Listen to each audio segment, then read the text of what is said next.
What up? What up? What up? Whoa, whoa, What up?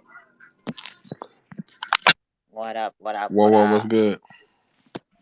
Top of the morning. Top of the morning. Yes, sir. How's everybody doing? Chilling. Yeah, I can't find your shit. Your I couldn't find it at the top of my screen. Yeah, I'm like extremely shadow banned for like something's going on with like I don't know. Was it hard? Did you see it at the top of the thing, Lemmy, on the top of your page? I see things I see things on the jumbotron. Yeah. No, no, No, no, no. no. On Your top, the feed, your call. Twitter feed. Oh yeah, yeah. It was acting weird at first, but I seen it. Yeah, I seen it. I didn't see it on mine. I had to go back and go back in.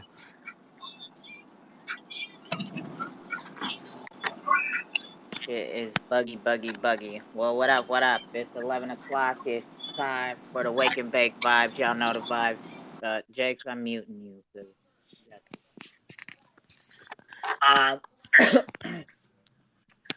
so let's get to it. Let's kick this thing off with the Wake and Bake song. Y'all know what time it is. Every Thursday, 2 p.m. Eastern. We kick it here, talking about music, music industry, music NFTs, and all that good stuff. So before we get into it, let's kick it off and catch some vibes. So here we go with the Wake and Bake song by our guys Lemmy, Kamikaze, and Jake. Little farmer, a big farmer. Play on words, gotta stay conscious. Gas or organic ganja. Wake and bake, to go kamikaze.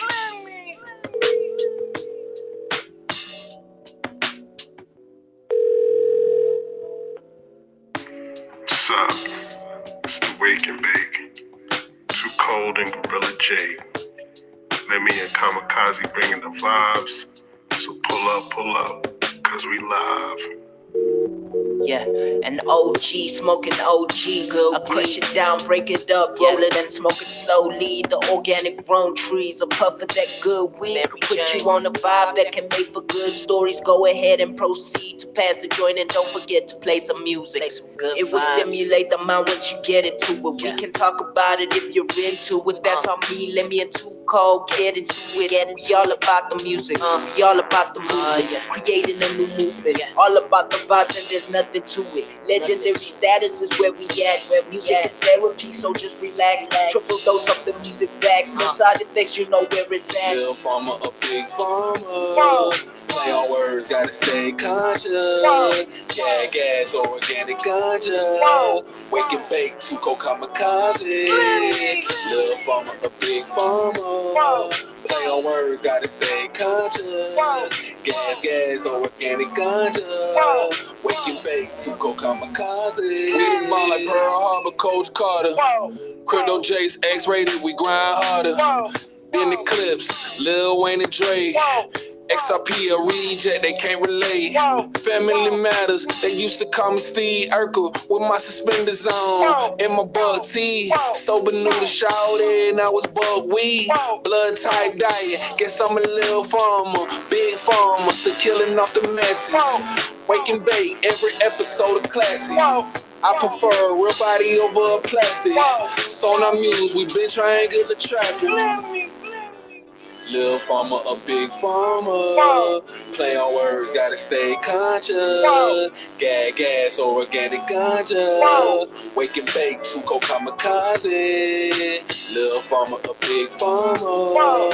Play on words, gotta stay conscious. Gas or organic ganja. Wake and bake, to go kamikaze.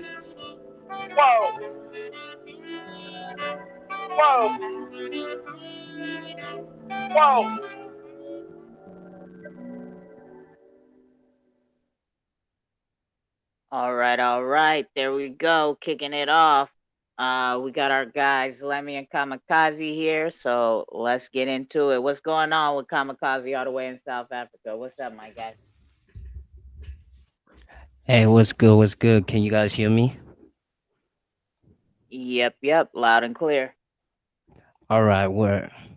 I gotta head out. I just wanted to say what's up and congratulations to the whole XRP community for XLS 20 being amended, and now we have native NFTs on the XRPL. Looking forward to seeing all the crazy stuff being built, being minted, and yeah, I'm really excited. I can't stay for too long, but I hope you guys have a great show today. Um, a whole lot of greatness is on the way, but the topic. Let me just bring the topic up today before I leave. Um, it's about downfall of musicians and which musicians have you ever uh experienced or seen have a bad downfall, and what are some factors that cause a musician's downfall, as well as what can be done to prevent such, but yeah, all love, guys. I gotta head out, so family thing that I have to attend, but um all love, guys. All right, for sure, for sure. Hope everything is all right with you and the fam. So appreciate it. Well, what's good, y'all? I'm here. Just been grinding. Y'all know how I go. Grinding. I've been paying attention to what's going on in the XRP community. So shout out to everybody. XLS 20 is upon us, and I hope y'all got y'all NFTs ready, or y'all ready to copy our NFTs. But I'm cooling, man. I'm here, ready to chop it up with y'all. All right. Kamikaze's already headed out. So go ahead, let me pick up the topic. Yeah. So once again, the uh, the topic is, what are some factors that cause a musician's downfall, and what artists have had the biggest downfall, and what can be done to prevent musicians from doing that. So it could be a lot of things. I think that pers- perspective comes into play when you look at an artist possibly having a downfall or falling off, because you know a lot of people who listen to music take what the mainstream gives them. You know what I'm saying? You got mainstream listeners of music, you got casual listeners of music, you got people who listen to underground music. So it's all about your perspective. If somebody falls, they could still be making underground music. You know what I'm saying? So to a mainstream listener who don't really follow the artist, they just casually listen to music, they're gonna be like, man, that dude fell off. But then I could be like, nah, he didn't fall off. I've been following him. All he did was just change his style up, and he's still going. You know what I'm saying? That artist is still going. They still going strong. So it's perspective based. But um, if you want to talk about downfalls, DMX had a crazy downfall from the mainstream, and he never really picked up again on the underground. DMX was an artist who had a crazy downfall and fell off. Um, right now, with what you're seeing with Kanye West, some people would say that he fell off, but I think that he's got with the Donda album that he just dropped, that he's got actually gotten stronger.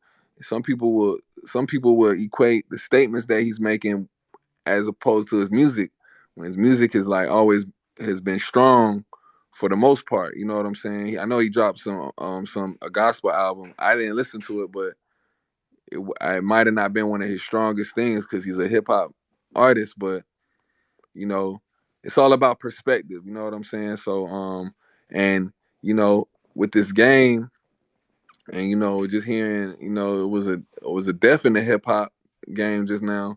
Once again, and there's a lot of speculation going on with that. Once again in this game, you got certain ties, you got certain things that you got to adhere to. So if you don't adhere to something, then the mainstream will cut you off. They'll blackball you, and that can be looked at as a downfall or a fall off, or you falling off. So you know what I'm saying? That's how I see it for the most part. I mean, I can elaborate on numerous artists that may have fell off of the mainstream way, but they still going. But I want to give people a chance to talk and express themselves about the topic. Go ahead, Red Eye or Jake.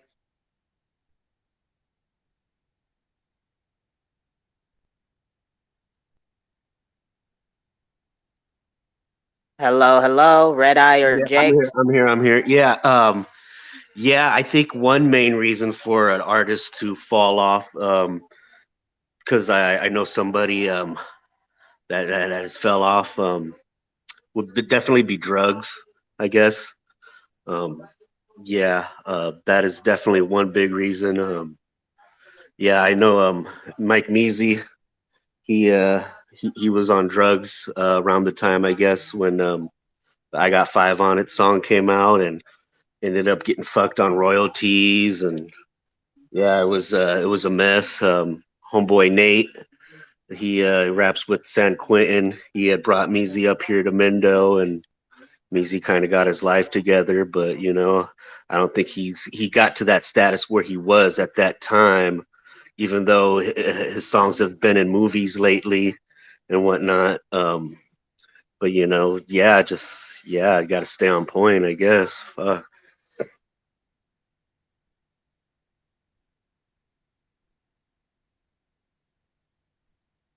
So don't do drugs, kids. All right. Jake, you there?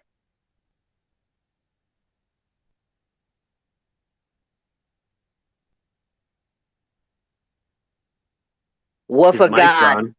Yeah, no, it's not on. Wolf of God. So the question is, what makes artists seem to fall off? That's the topic we're on right now. Okay, Wolf of God. What do you consider making an artist fall off? That's the topic we're trying to stay on. Okay.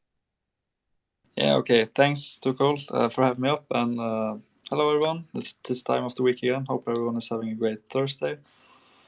Well, what I think it's the biggest downfall could be, in my opinion, if the artist is changing their direction too much, perhaps. They maybe have the mainstream guys with them, but for me, it's their downfall at least. Happened with a lot of my artists that I have listening to back in the day, that their first albums are insane, then I'm just listening to them, for example. But yeah, that's my opinion. Or if they get drug addicts, for example, but I don't have any specific examples on that. I think, hey, what's up, everybody?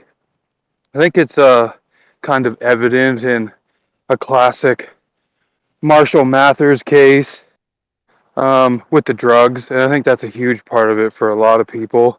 Kind of the topic that was like 3 or 4 weeks ago, but you see it when an underground artist, like a gentleman coming out of Pittsburgh, signs a record deal and makes rolling papers. I'm talking about Wiz Khalifa. He's had public apologies to his fans about, I may work with different people and write things that they. So I think that the mainstream is one for sure, and it's not limited to music. I'll take it to the canvas a little bit. Like when Jean Michel is in New York, at the height of his career, dating Madonna and painting pieces that are selling for like 15, 20 grand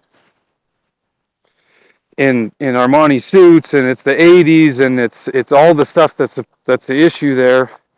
There's ridicule with the fact that, oh, he was Warhol's pet and he was aside this, and Warhol idolized him. He was able to paint images faster. That was one of the quotes from Warhol. He says, "Oh my God, he's better and he's quicker than me." They painted a portrait of each other. That's where that famous boxing photo come from. And drugs was Jean Michel's downfall too. It happened to be heroin, and it happened to be, as a result of what this pressure cooker will do to people when they get to a point. And to Khalifa's credit, maybe now he's gone back to a little bit. It took him a while, but The gospel album was okay. I don't know, as soon as you go gospel with, hip hop and rap music, if something happens. I thought the melodies and the beats and stuff were cool, but to fall off is like, Marshall Mathers picked himself back up, but it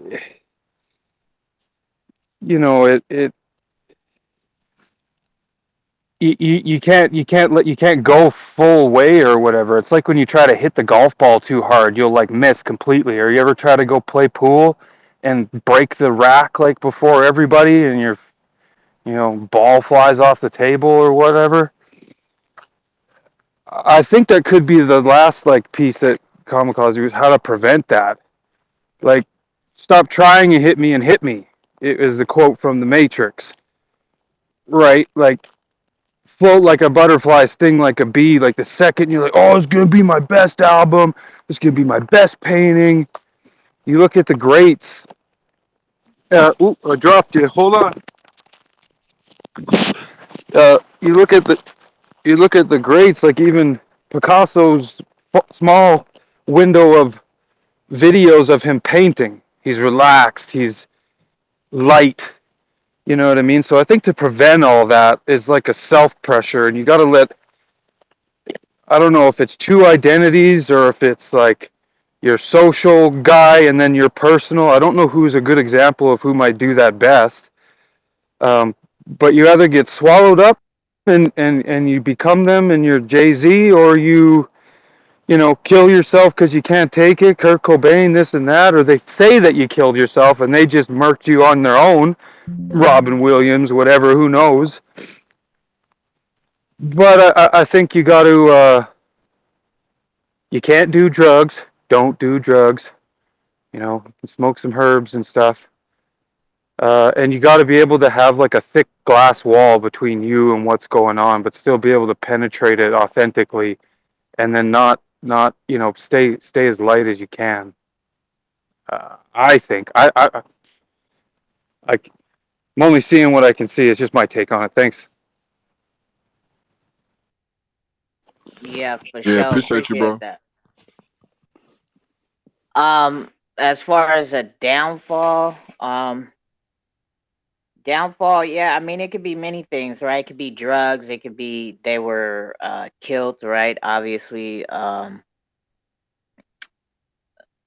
or their music starts to just not only change but become less of what made them the substance or the love for it.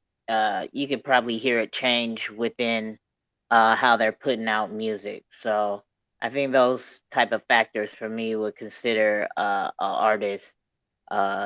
a artist's downfall, right? I just wanted to mention right there too. It'd be like your self image, and you look at all the even movie stars now. When they've fallen off, they're all plastic. They've all looked in the mirror too much, or worn too much makeup, or seen themselves in the magazine too much, and it becomes like the snake eats its tail sort of thing. Like you become self-indulgent, and you have to do this to look better and feel better. Like, I think you just gotta be able to go live with the flowers and the bees at some point, and just remember why you started doing your creative adventure in the first place.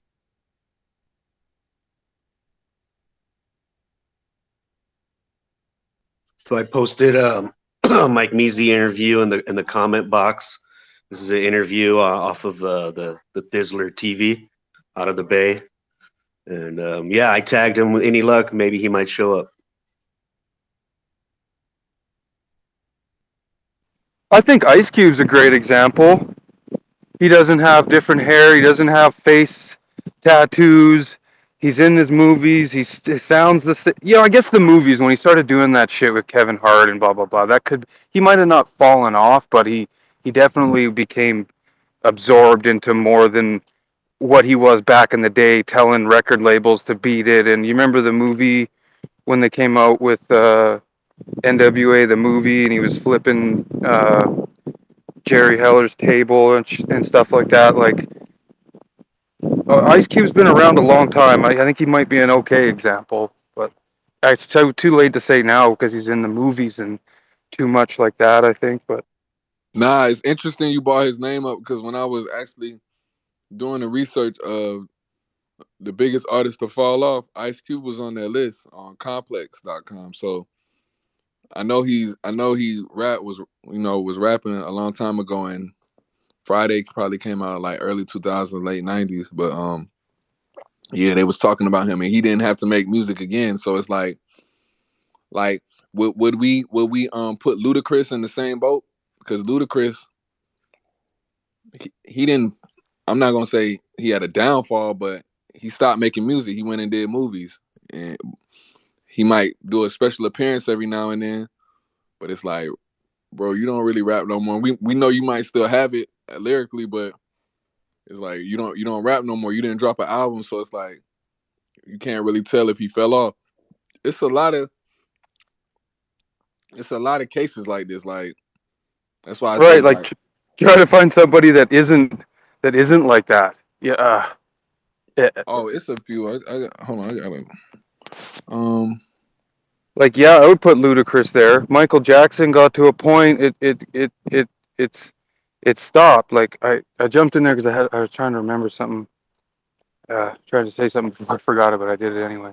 Shit, T Pain could fall in that because T Pain was one of the hottest. You know what I'm saying? T Pain, Mace, Diddy, Rick Ross, like Lil Wayne. I don't know. He might have not Young Jock, fell yeah, off. yeah, even Lil Wayne, yeah, even Lil Wayne, Young Jock, like it's like, but yeah, Rick Ross, I guess we could say that now. I guess, but it's not. I don't think it's downfalls though. It's like that's why I was saying like it's perspective because Yeah, it's like tipped downfall off the down top. yeah, downfall is like it kind of sound kind of extreme, like you died or something, or the downfall No is one like cares about you anymore, or something like that. They still care yeah. about them, but as far as music and what they were doing, they they lost their touch or whatever. I don't know. Or yeah, or it could be a label thing. They might want to talk about something, and the label just won't allow them to, or they want to make a transition. Like, okay, I met David Banner yesterday. I met David Banner at the airport yesterday, and I don't know if y'all are familiar with David Banner, but he came out. He came out and he was a budding superstar. He had a song had a song called "Like a Pimp" with Lil Flip. He had some hits, and he was like he would he was like a turned up guy, and then all of a sudden he like stopped making music, but he went conscious. And if you followed him, then you would know what he was doing. A lot of people would say, "Okay, damn, David Banner, he fell off. Like I haven't heard about him. He fell off." But if people, his close followers were listening to him, they'd be like, "Nah, no, he didn't. He just dropped the album and he was going in with it. He was spitting truth." And I recognize him, and I recognize him to be the. I told him like, bro, I appreciate your growth. Like yeah, your growth has been amazing. I don't know if these folks can hear me. Can y'all hear me? Yeah, we can hear you. Okay, yeah. Like your growth has been amazing as an artist, but I don't think the next person would say the same. Some people would probably not even know who he was. Like I took a picture with him in front of a whole bunch of people, and them people was probably looking like, man, who is this guy?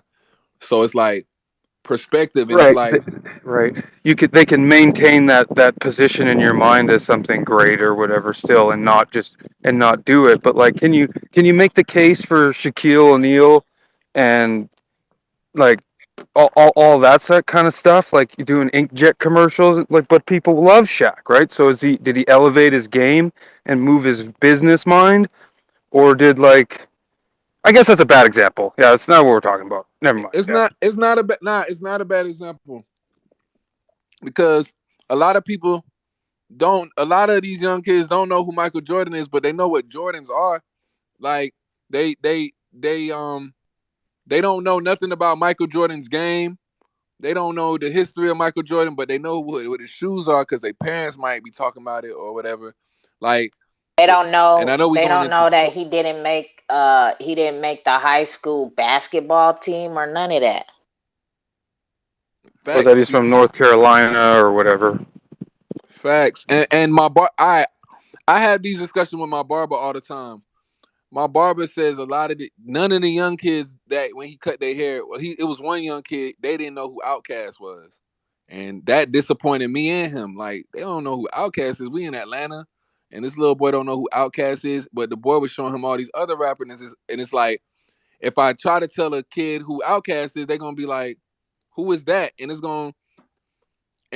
like, okay, to them it's like, these artists had a downfall or they fell off because I don't know. Like, the kids is like, I don't know who they are, and we gotta educate them. So it's like, but even to us, like Big Boy and Andre 3000, they never had no downfall, but they stopped rapping. And to some people who's even our age and know how great Outkast is, they're gonna be like, man, they fell off. They like, people will say that stuff because you're only as good as your last album. You're only as good as your last game. And if you came out with something That's 5 years true. ago, I can't judge you 5 years ago to now. Like, it's kind of fair, but it's unfair too, because we know the caliber of artistry that Outkast is capable of. Even if they were to come out with something now. And I'm gonna give Ludacris benefit of the doubt too. Lloyd Banks. You got Lloyd Banks. You got Raekwon from Wu-Tang Clan, Method Man, Redman. You got all of these guys. They just disappeared. A lot of them disappeared, and people would be like, "Man, them niggas fell off because they're not in the mainstream." But if you if you get in the studio with them now, they probably been cooking up They probably got albums on albums right now. But you got to be a real follower of them. You got to follow them on IG, follow them on Twitter. Like, I don't want to say cult following, but you gotta like really be a fan of certain artists to know that they haven't fell off. You know what I'm saying? Because the mainstream industry is gonna push the artists that they want you to see for their agenda. You know what I'm saying? So, and a lot of these artists that got sense that came from the '90s and early 2000s, a lot of them know that the game is fucked up. So they like, man, I did what I needed to do for this label. I'm out this bitch. You know what I'm saying? Like, Fabulous is another case. A lot of people will say Fabulous fell off, but he didn't. A lot of people would say Jadakiss fell off because Jadakiss ain't really been out there. But Jadakiss had to remind people that he's arguably top 5 when they went against Dipset. A lot of people would say Cameron fell off, but Cameron is in my top 5. So it's like perspective. You know what I'm saying? It's Yeah, it's exactly that. it makes for a great conversation. You know what I'm saying? A lot of people would say Fat Joe fell off, but I like one of Fat Joe's albums. Even though Fat Joe is not the best rapper, he got an album that I love. It's called Me, Myself, and I. So it's like, like it can make for debates. It can make for I don't want to say arguments, but it can make for debates, and people can learn about other artists.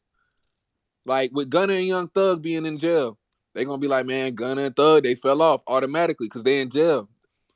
Hey, they can't help that they can't make no music, but if you in jail, Hey, if, let me speaking about jail and hip hop. What is the biggest jail sentence any like huge rapper have gotten of any time? Do you know?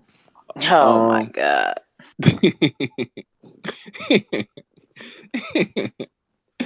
We throw them boys in the slammer forever.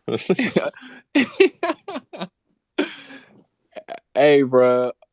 Because there is so much drugs and violence and things like that in the I music. mean, You I know? mean, What's his name? Jay Felony. He did an album from jail.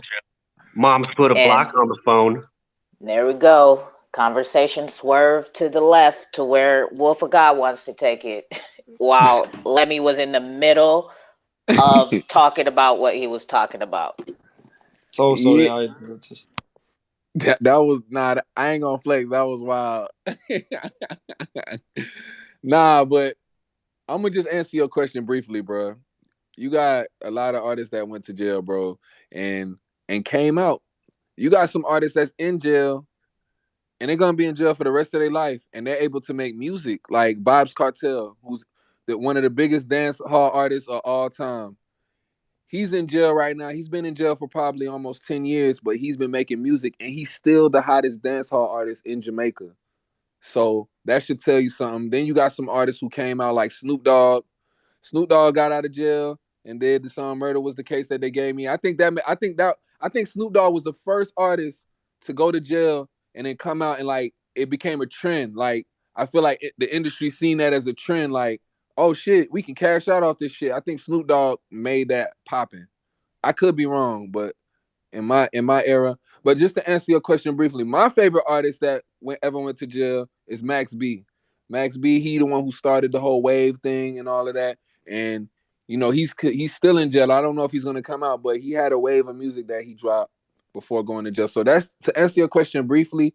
That's how I can answer your question, bro. But we on a whole nother topic right now. You feel me? Yeah, of course. Thanks so much, Lemmy. It was a perfect answer. So sorry Right, for cutting off. It was not the point. nah, you good, bro. Okay, so you got another artist like Jaheim. I see, I'm real hip hop and R&B based. So, Mr. Xbox, you can go ahead because I can go for days. I was just gonna say I a big one that comes to my head when you're referring to this is Currency. Real big ooh, Currency fan, but you don't see him a lot in the like media, but he has an extremely huge cult following, and these people like love Currency, and they span from people in the lower age range of like 20s all the way up into the older range too. So, but you don't see him or he's not pushed as much, and whenever he drops some stuff, once again, it might not get shown as much or playing as much in the mainstream, but his entire fan base is always on it immediately or extremely supporting him. So, and a lot of these rappers that aren't put in the mainstream, especially like the older ones, like you brought up Jadakiss, a lot of these people are writing for majority of these big rappers now. So we got a lot of these old artists that may seem not uh, relevant now, but a lot of these people are writing or producing a lot of these big songs we hear now. big facts. The game has evolved, and you got. I actually be seeing Currency because I work at the airport. I seen Currency in the airport, and people still run up to him like he was on Cash Money. You know what I'm saying? He I give credit to those artists that people say fell off because they got out of a situation that was not for the betterment of them and made it a plus for themselves. So, shout out to Mr. Xbox for that. This conversation can go on all day because we can bring up artist after artist, bro. Jaheim, Jaheim, for instance, Jaheim was an artist. Shit, R. Kelly, bro. Motherfuckers gonna be like, man, R. Kelly fell off because he went to jail and was fucking with kids. And it's a crazy topic, but R. Kelly music will never die. I don't give a fuck what nobody says. He's my era. He the king of R&B. He might have did what he did, and that's what the media wants you to disassociate yourself with a certain individual for everything. They music, who they are, everything. But You heard what Boosie said about R. Kelly, right? I didn't hear what he say. In an interview, he said, "No one can go hit for hit and beat R. Kelly, not even Michael Jackson." And he said, "I'll be the one to say it because no one wants to come out and publicly say it because of everything he did. But go look at the track list, no one's doing it." And I'm just sitting there with my jaw dropped, like, "Amen, amen." He ain't lie. Hey, you want to know something, bro? I never thought of it like that. I like. Amen. It's kind of disrespectful. It's kind of disrespectful to even think like that. Boosie's a whole another individual. That was a disrespectful thought. Like it just tell you what kind of person he is. Hey man, he ain't lying though, bro. I'm gonna ride with him on. Man, nah, I don't know, bro. I really don't know. Hey Amen. man, hey man. That's you know what? I'm like that's two different. That's like comparing. Yeah, they're not that close. They're not that close. That's like comparing Shaq and Kobe, bro. Like it's two. I don't. Not. It's not. It's two different eras, bro. Two different styles of music. Two different evolutions of music, bro. Like I ain't gonna do that.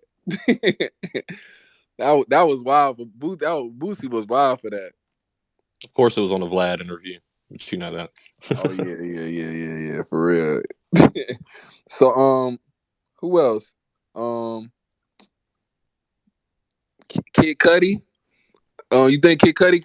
You think people think Kid Cudi fell off or what? Like I'm heavy on Kid Cudi. I like Kid Cudi. I think just like the route he's going with his personality is kind of like veering people away from him. But I think his music is definitely, and his production is still like up top tier for the most part.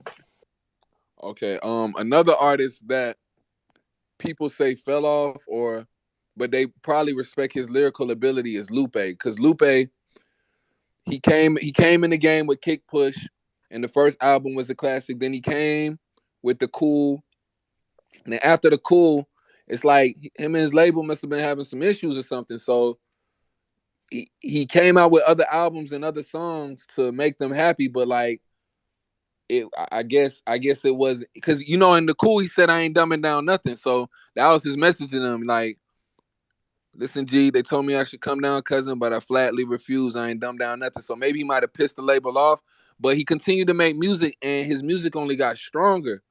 And the media tried to write him off. They sent Chief Keef at him. They sent a lot of people at him because he was making certain remarks. I know you remember that. and and but his music only got stronger. And I had to remind people like, yo, Lupe is still doing his thing, bro. Like, y'all gotta take note of this.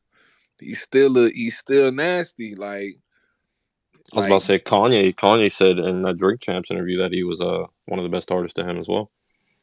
oh yeah, yeah. Oh, was this the recent one or the one before the recent one? It was the most recent one. Yeah, Okay, okay. I didn't even get to watch that whole thing. I still gotta watch that whole thing. a great interview. It's the one that got him banned from everything, but it was such a good interview.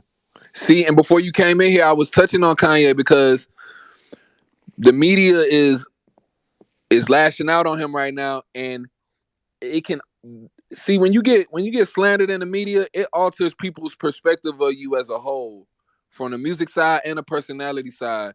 And people are forgetting that Kanye West, I'm he based on the interview that he had, he's like the greatest to me right now because like his music, he never pushed no violent music. You know what I'm saying? He was always a positive person. He may have went to the other side and was talking some crazy shit, but he made his own beats. He studied the game. I don't know if he was writing everything throughout the whole way, but he made sure that shit was classic and it was great music. And that Donda album, that I've been listening to that album lately, and it's so powerful, bro. It's such a powerful album. Um, the only one that might have lost me because I didn't listen to it is the gospel album. But bro, everything is coming together for me and Kanye right now. People can say what they want, but that dude is he and people gonna say he fell off, and people gonna say, "Oh, his downfall is happening." But I think he at the height of his career right now.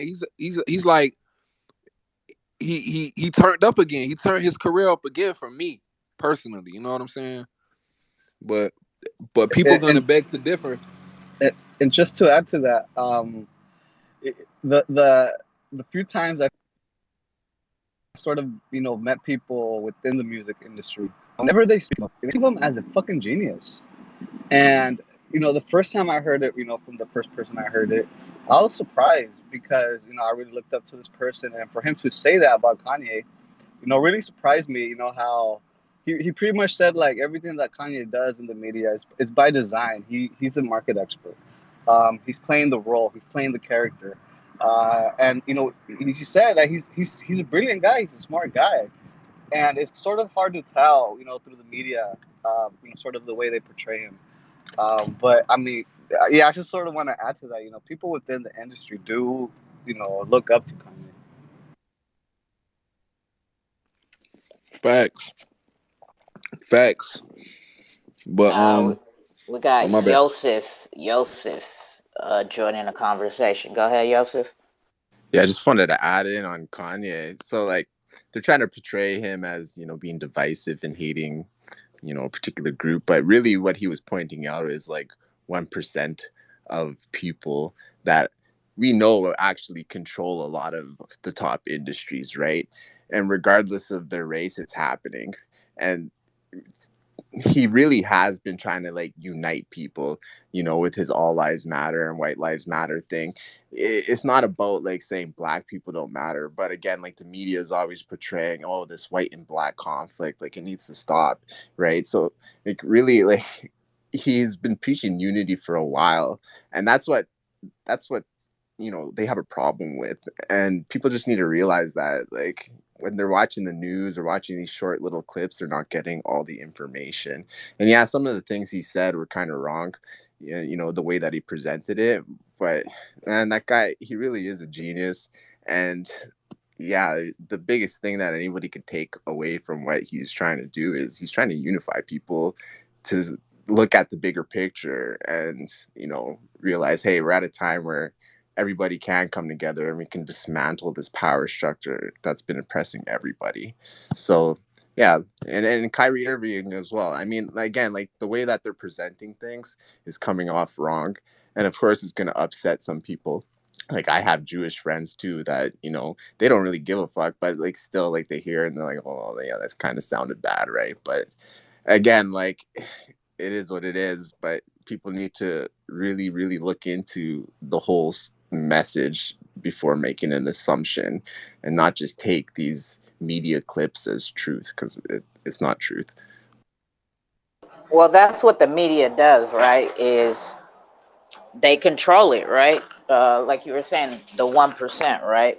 So they take what they want, edit, clip, piece together, and splice, shit, so that shit can be narrated towards the narrative that they're trying to push, right? Conquer and divide has always been the media's the media and the mainstream's goal, right? That's why when we talk about music, I always say I rarely listen to the radio, right? Because the radio, it puts out trash on the radio consistently, and they do it on purpose, right? To continue to have chaos just flowing through the airwaves, right? That frequency and that energy. You know what I mean? So, yeah.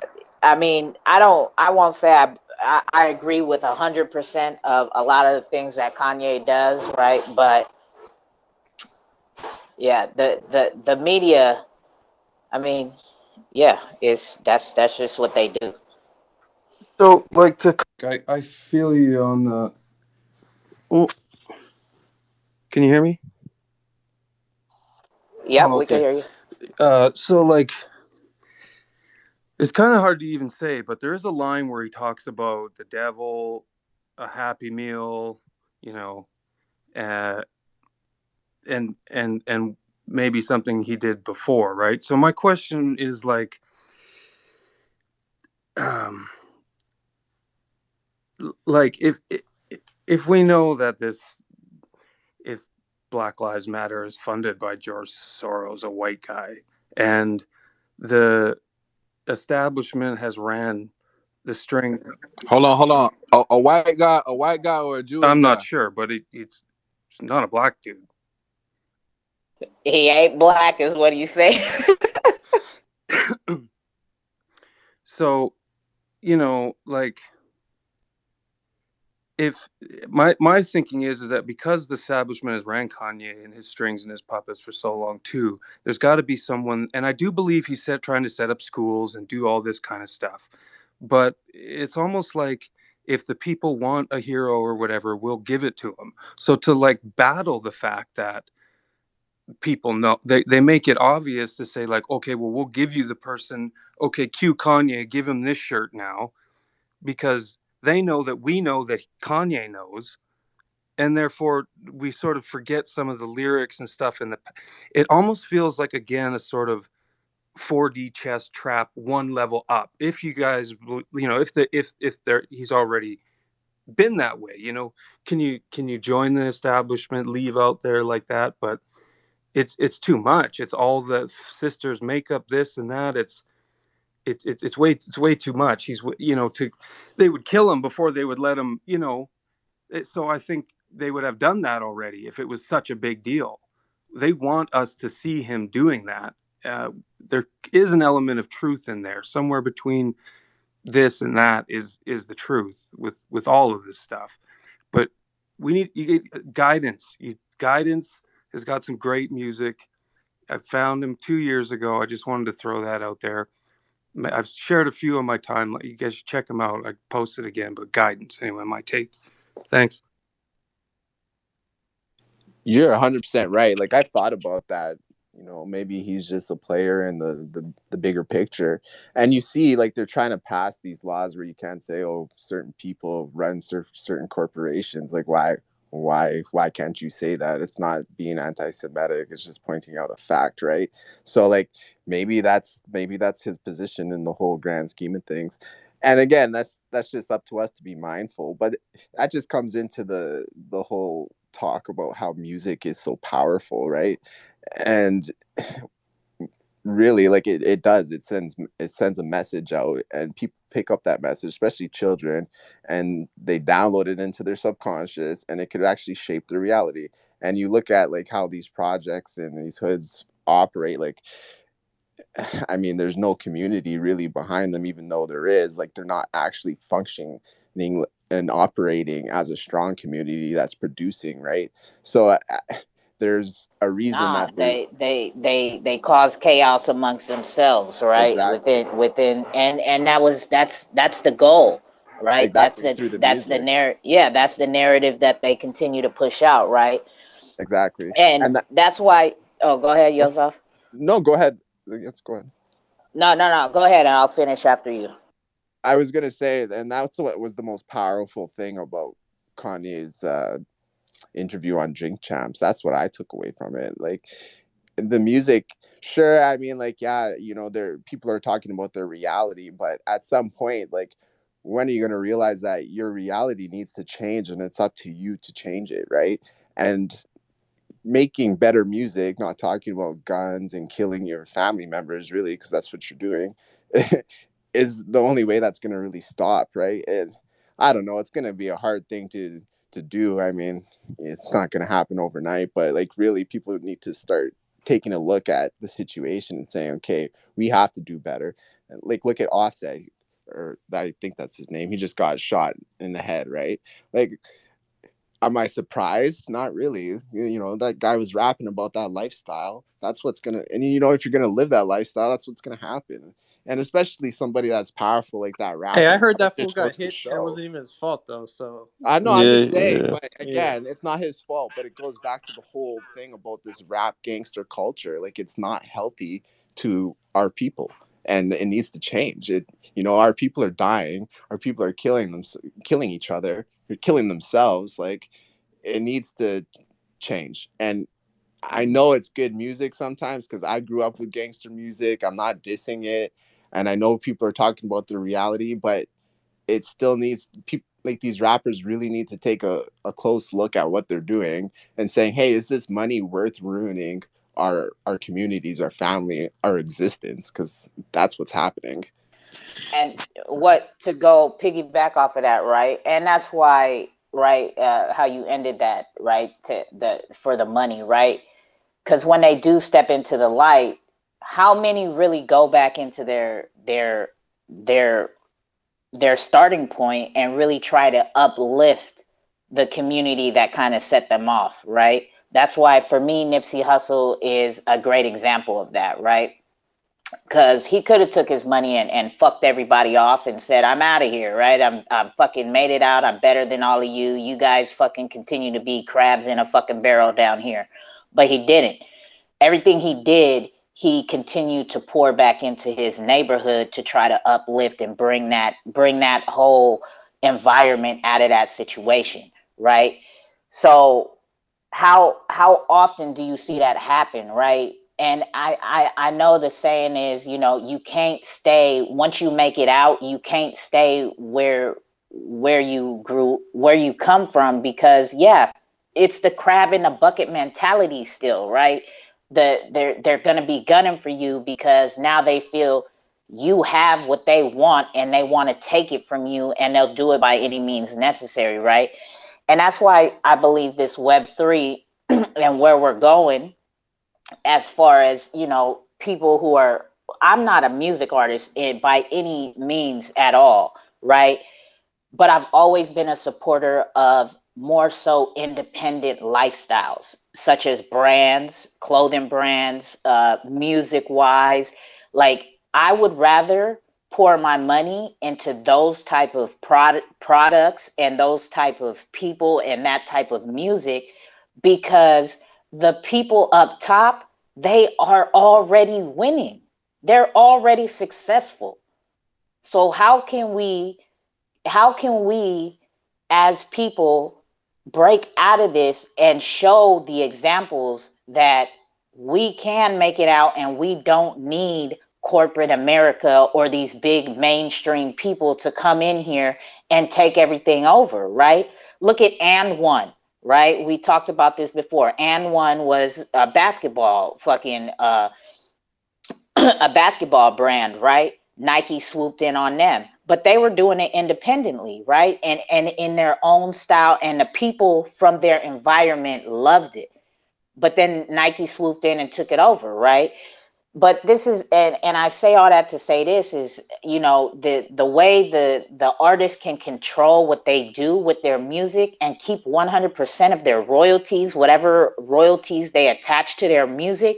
They don't have to fucking scrape and do this hard labor of love that they start out with, this passion for the music, right? They start out like that, but then now it becomes a job because now you're under contract and you have to put this many albums out by this timeline, and we need the sales. Yeah, we gave you an advance, but you're gonna, in the long run of thing, the artists are gonna end up paying all that shit back, and then whatever, like Red Eye just said, years later your shit can be played in movies and shows and commercials and this and that, but you signed off that deal and you're just getting fucking shit for royalties for that. And 10, 20 years later, now your shit is really popping and now people are really listening to it and going to find that song again, and the shit's all over fucking commercials and you know, big media movies and shit, and you getting fucked out of it.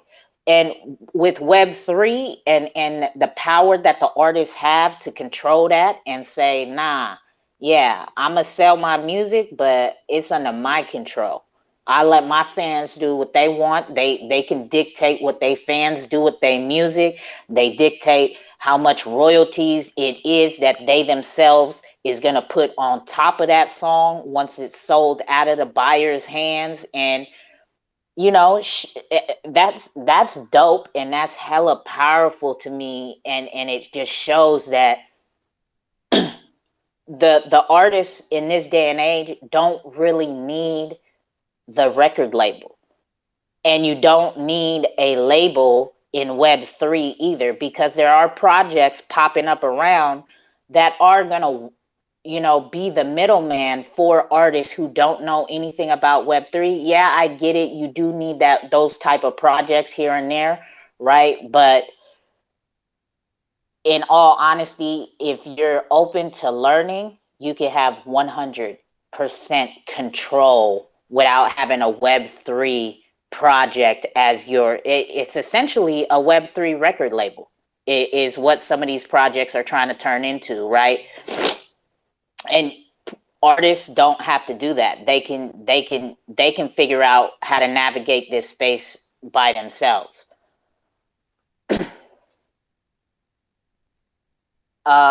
We got Snoozy joining the conversation. Go ahead, Snoozy. Hi, Too Cold. I actually talked to you on Tuesday at the Cross Chain space. They threw me. Oh, They kind of like. Yeah. What's up? Yeah, they threw me into that last second. I had no idea who we were talking to there, so apologies for not being more prepared for that conversation.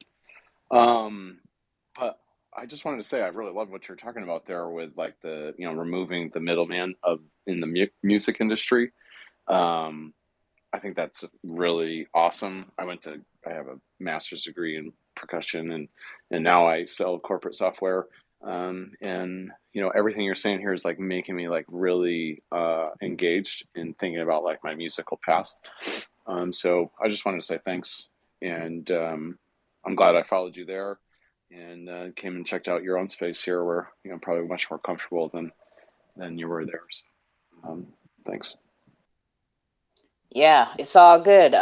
Just so you know, every Thursday, this is what we do. This is the Wake and Bake Vibes. Lemmy and Kamikaze are the co-hosts, and Kamikaze's dealing with a family issue right now. But on Thursdays, we focus on music, the music industry, music NFTs, and education as far as that.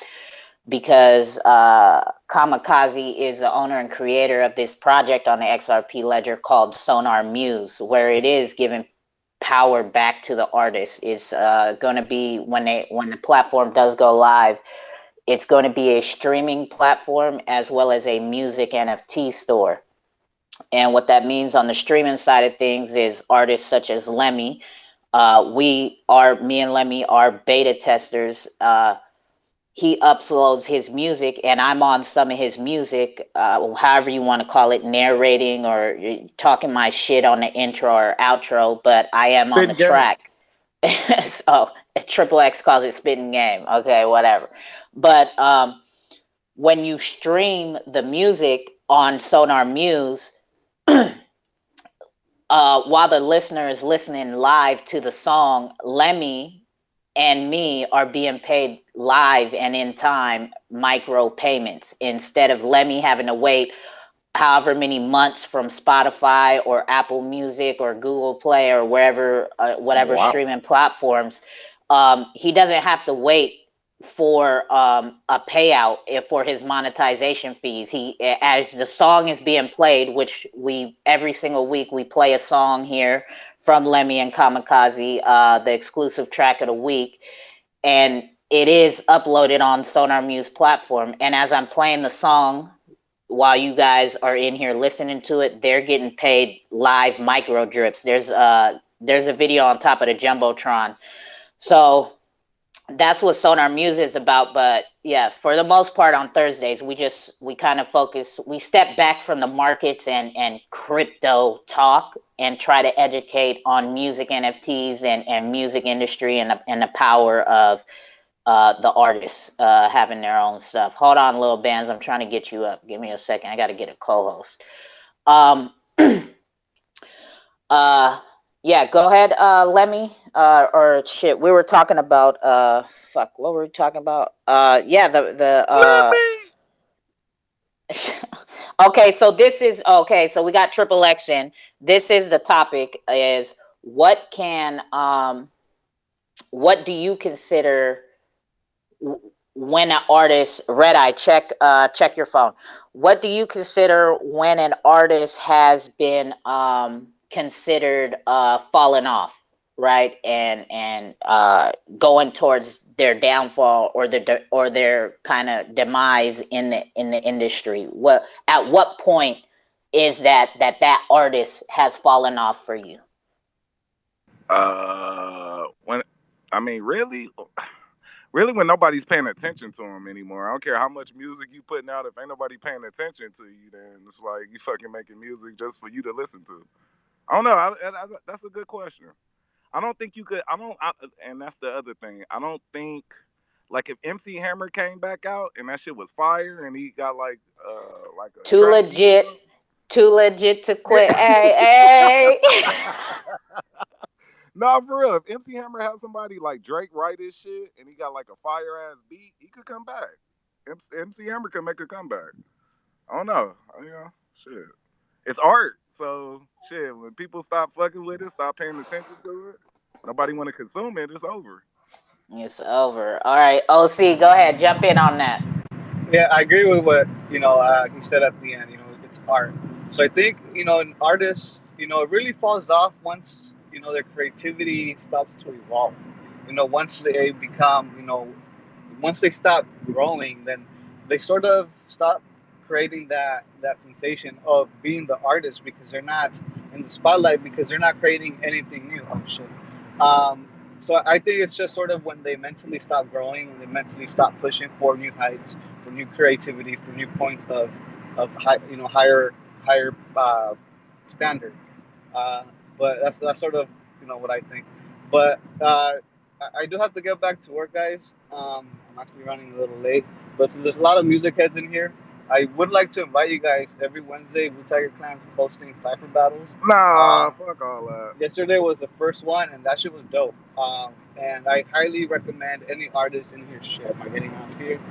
I am. Put it on top of the jumbotron too. Nah, ain't no cross promotion. It's up there. Tell him to start his own chat. But forget X. He doesn't know what he's talking about. Yeah, tap in. I highly recommend it. The people who are going to be listening, it's just a matter of time. But thank you guys. All right, for sure. Thanks, OC. Go ahead, Lil Bands. I was gonna say, I feel like a lot of this stuff, these artists fall off when their marketing does. So a lot of times they're on a contract or whatever, and they're like, "Hey, we're not gonna put $100,000 towards getting this album out." So the artist will release with no real whatever. You know, people aren't gonna hear about it. You put your song out, but where's the, you know, the parades about it, the big TV, you know, where's the big interviews? Now nobody hears about it. So you can continuously put out the same quality of music, and you might have big fans and stuff, but they might not ever really see that you're putting it out because you no longer have that marketing. You're no longer on all the big stations and all the big clubs. You know, that's kind of where I think someone falls off of, is when they lose their funding. You can still be a great artist. As long as you have a genuine community, Two Code always talk about what's that motherfucker name that you like? Russ. As long as you got a real community that fuck with you, then you really don't need that middleman. But not a lot of artists have a community that'll really ride for them like that, though. Yeah, 100%. That's where Web3 comes in, though. You know, it's gonna change the whole way that the music industry operates. Like, you can build a community, a following, and again, like with the sales of your music NFTs, if you have good music, not even if you have good music, someone's gonna like your music. Like Russ, I listened to Russ's first song, like, I don't even know how many years ago. It wasn't bad, but it was good, got me vibing. Now look at him, you know what I mean? But like, he just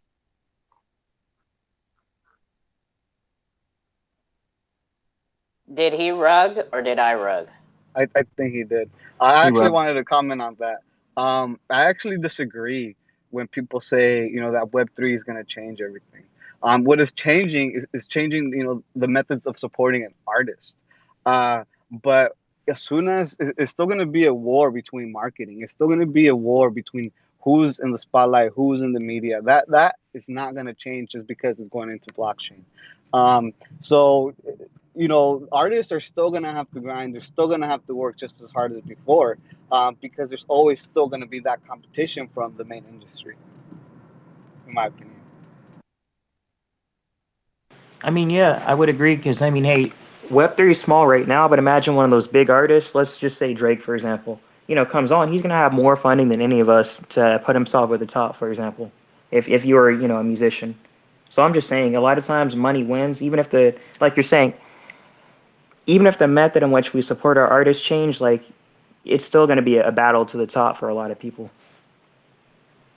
Yeah, I agree. And you said it right because it's so early.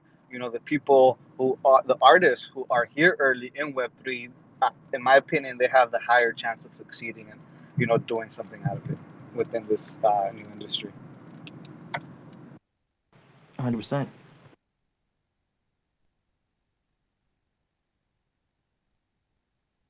Yeah. Who else wants to join in on this?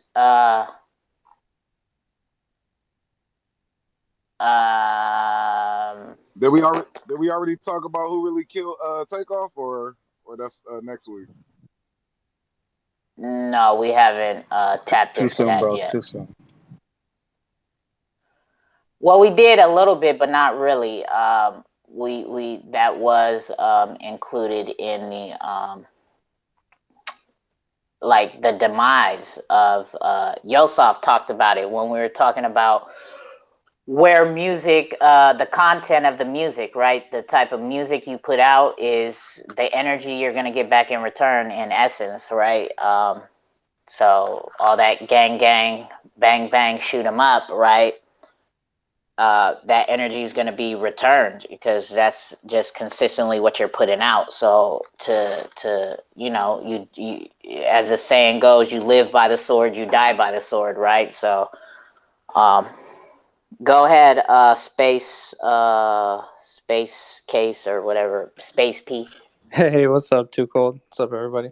What's Yeah, going on? so I just wanted to touch up what's the downfall of an artist, and you pretty much brought it up, and what we're seeing here with like Kanye and even Ice Cube and all these people, that they all got screwed early on. Like you said, they got nothing. So to be in that frame of mind, that causes the downfall, because then you don't want to put out your original shit, or I don't know, whatever you're feeling through your experiences. And this is what's solved, a direct solution to that, having your own royalties. Imagine if they had all their rights, all their royalties, because to them it feels like, yeah, they got screwed and they have to go to work like everybody else, and some of them even feel worse. Some people get screwed even harder than if you just had a daytime job. There are many cases throughout all history of music, because it's been going on since forever, since all the record labels owning everybody. But yeah, That's true. Once you get popular, then you can't really own it back. And you start up on a contract, and you can't take that contract back once you're famous. They still own your best songs that made you famous. exactly. Well, that's Exactly. why. I mean, trying to buy your masters back, right? That's gonna cost you an extensive bag, and that's why they make it very difficult for artists to get that back, right? And then when they do, such as Michael Jackson is a perfect example, right? He owned hella masters, not just his own, right? Didn't he own some of the Beatles masters? Yeah, Shit, I he bought the didn't know. Beatles. Yeah. Yeah, I He didn't owned I like didn't half Sony. I didn't even know that he fucking owned Eminem's masters, right? But I guess, Eminem dissed him, and Michael Jackson's response to that diss was, "Okay, I'll fucking buy your masters and I'll Hey, he own talking you." about your masters, I didn't know motherfucker. that. That's That's gangster funny. shit right there, eh? To be honest, like, you know what, I'm gonna get you where it's gonna hurt you. And he's a music head and he knows the business and he got him. Man, 100%, right? He said, So, "I'm gonna yeah. get you, motherfucker." Now you pay me, bitch. Right. Lemmy, you still there? Come on, my guy. What's up? Yeah, I'm in the building. I'm just Lemmy. allowing everybody. I'm allowing everybody to speak their piece and do their thing. Shit, I'm here. Nah, but so with I think Little Bands was saying it's like as far as like people your label owning you and your masters. A lot of artists, Future, Lil Wayne, they sold their whole catalog. And it looked like it's about to become a trend. Like all that hard blood, sweat, and tears that they put into the game, they just to sell their catalog, and it's just like wow. And Future is controversial. Lil Wayne is they're great artists, but they're controversial. If you grown as an individual, then like I would say for myself, 10 years ago, I'm not the same person. Like Lil Wayne and all that shit, I listened to it. I thought it was cool to say I'm gonna shoot you, I'm a dude, I'm a rape you, I'm gonna do this, and like not think nothing of it. Now, I'm 10 years older now. Like I'm wiser, stronger, I'm moving differently. Am I saying that stuff the same way? I listen to it. I listen to it. It's still hard, but I'm like, damn. Like this stuff is like, and we seeing people die. Like how X-Rated brought up Takeoff. We seeing people die. The power of the tongue is crazy. You know, do I still want to say these things? And I think these artists are asking themselves the same thing. Lil Wayne is probably a father. He got kids. I'm not saying that these people change, but I think they're seeing where the music game is going with Web3, with the crypto, and they seeing that they could possibly free themselves as well. It's like an open basketball court. Everybody could hoop. You know what I'm saying? You even if you sorry as hell in basketball, you still can come out here and hoop. It's like an open battlefield for You everybody wasn't in to. the gym shooting with me, son. You dig? So like it But it's crazy like that. And I know X Rated just got in here, but X Rated, I would throw this in there too. It's just like perspective. I remember you talking about some West Coast artists that you fuck with. People gonna be like, oh, bruh fell off, bruh fell off. But to you, nah, they didn't fall off. Your home, the guy who you said your favorite rapper was. But you gonna be like, Sugar Free. you gonna stand on 10 toes for him. But other Oh people yeah, might be Sugar like, nah, Free. bruh Yeah, fell off. yeah. people gonna be like, nah, bro fell off just because he ain't popping. He hasn't been pushed to the masses, but you gonna be like, he the greatest. You know what I'm saying? So I think that this whole thing is just perspective related, man. Like the game is like, even for me, some of y'all might vouch for me as being a great XRP artist or XRP Bags who's down there, and we gonna get into the song soon. We're gonna get into the song since XRP Bags just hopped in, but some people be like, XRP Bags is hot, and some people gonna be like, Lemmy hot. Some people gonna be like, nah, Lemmy fell off. Lemmy ain't hot, and that's for them to say. That's perspective based. You know what I'm saying? But to my core following, I never fell off, or XRP Bag might have never fell off, even if he owned. You know what I'm saying? And that's where the game is finna go, because it's gonna become where people are concentrated on you like they may be a Russ or a Nipsey Hussle. Cause like Nipsey Hussle is a great artist, but Nipsey Hussle never really made it to the top, to the cream of the crop until he died. So he's an interesting case. But he had it, he had his impact, but it's like he never fell off, and he had a downfall, but he never had a chance to fall off, because I don't think that he made it to that mainstream Nah. level while he was alive. He got that first wave of momentum, and they stopped him in his tracks. Because he was preaching And I, like unity stuff, like they don't want people to unify, and that's what people really need to realize. Like the 1% who controls our narrative, and that like there's people of all cultures that are in that 1%, right? They influence everything, and we totally like, I don't know, it's stupid to be racist. Like, you're an idiot if you're racist, right? So like, people just need to realize like we're all one and stop that nonsense. But yeah, like Nipsey was he was an interesting character, but it comes back to like that fan base. And if you look at artists like Tech 9 or Papoose, they have their fan base and they're successful. People might say they fell off because nobody knows who they are, but they're successful. They're making money. They're traveling the world. They're doing shows. I mean, did they fall off? No, not really. Like, they're still doing. No, they just never been really mainstream. Papoose was never really a mainstream guy, right? Nas, I don't consider a mainstream guy either, right? He's my most favorite rapper of all time, right? But To me he's the GOAT, and he's not mainstream. Certain songs that Nas makes it to mainstream, and that's because whatever the beat or whoever is featured on it, whatever, those songs get pushed into mainstream. But his content, you got to go dig for Nas's content. You know what I'm saying? ooh, G Wally so there Wally, ooh, G Bang Bang. so there was once upon a time where people was like, Nas fell off, because he didn't release music for like 5 years or something like that. But what a lot of people didn't know was that Nas was in a contract, was in a dispute with his label over what kind of music he could bring out, or even a money thing. And then that's when the whole, and I don't know, I don't want to say it was a publicity stunt, but then all of a sudden him and Jay-Z got in a beef, and we know that brought Nas back to the forefront, and he did songs like One Mic, he did Ether, he did Got Yourself a Gun, he came out with Stillmatic, and them shits was fire. Like, it brought him back on the mainstream tip. Like, I ain't nothing wrong with Nas. He good. You know what I'm saying? So even within a popping career, people will say you fell off. Like Future is another one. He got with Sierra. He went Hollywood. He slick went Hollywood and started bringing out love songs, and everybody in Atlanta was like, "Man, Future fell off. He done got with his girl, and he slipped." And then next thing you know, Future broke up with Sierra, and he came out with the Monster album. Fuck Up Some Commas. All shit was like a banger. Cody and Crazy, all of them songs, and he didn't miss a step or lose a beat then. So it's like, it's the game has evolved so crazily. It's definitely, perspective based, and all of us can learn.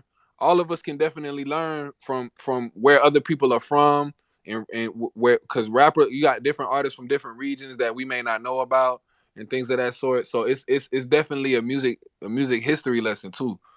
But go ahead. Lemmy, What's up, You bro? know what I can't stand? then nobody fuck with Takeoff when he was alive. Now that he's passed away, now everybody's in interviews. Oh yeah, Takeoff was the best Migo. Takeoff was the one that did this, that, and the third. People don't give them their flowers, so they pass away.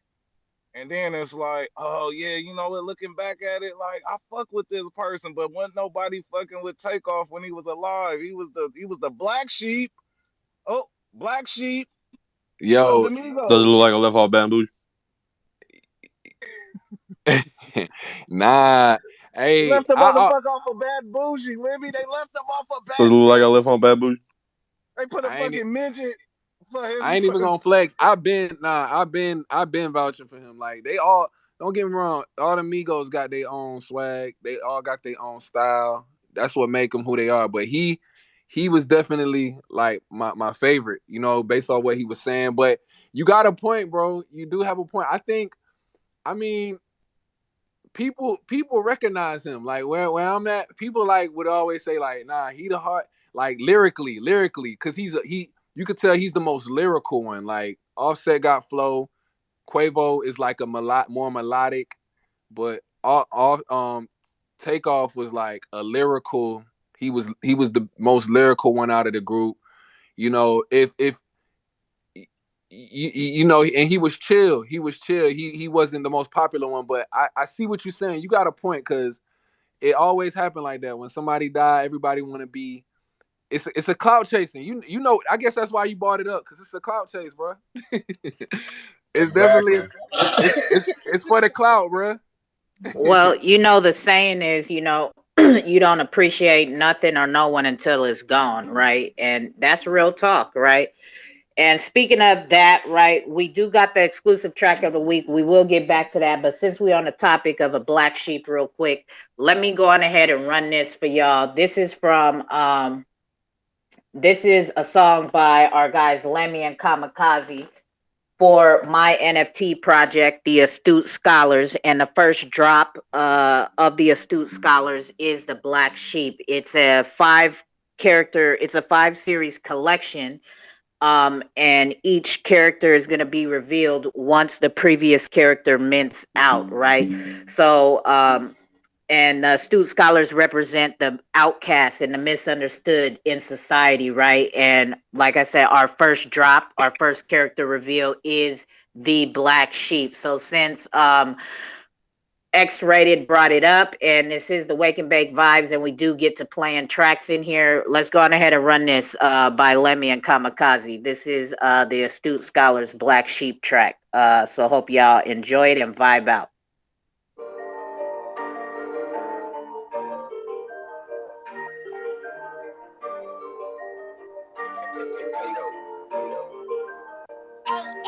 Scholarly astute, my itch don't ever stink. My name ain't Pepe Le Pew. She got the scroll, so you know too cold knowing her root.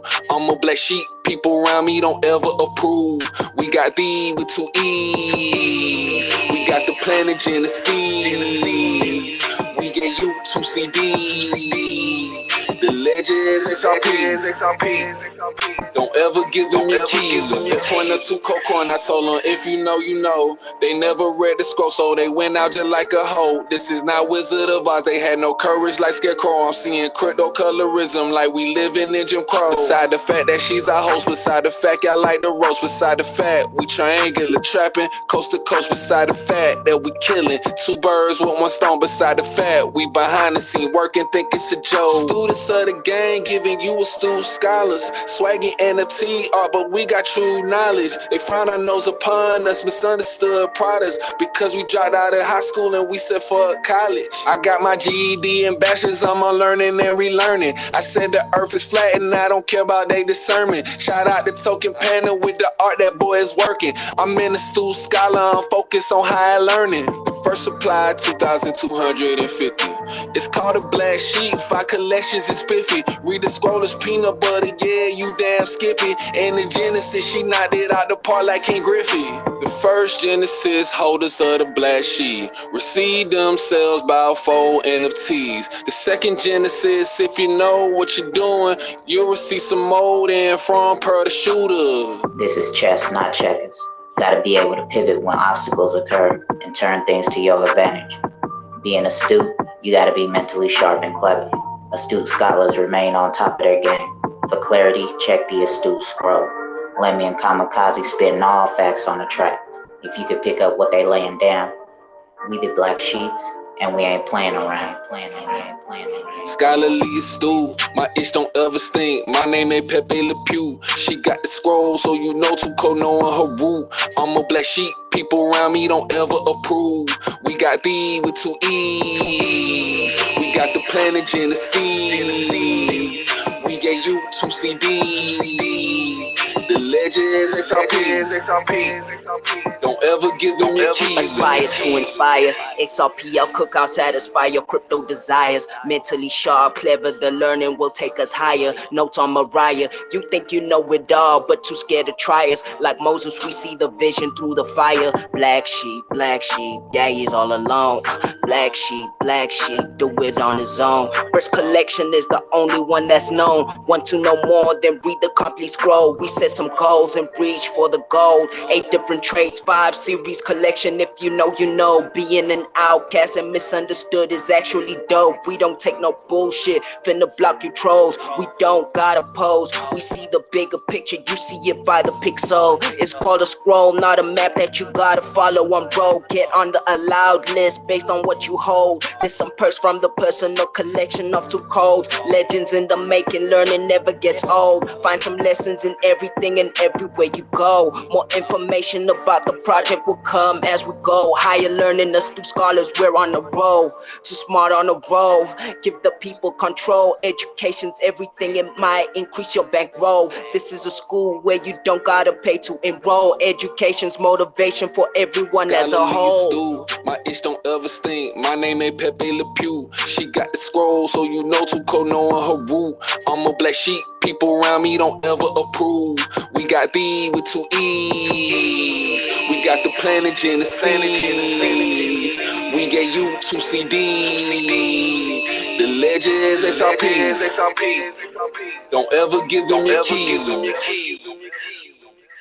All right.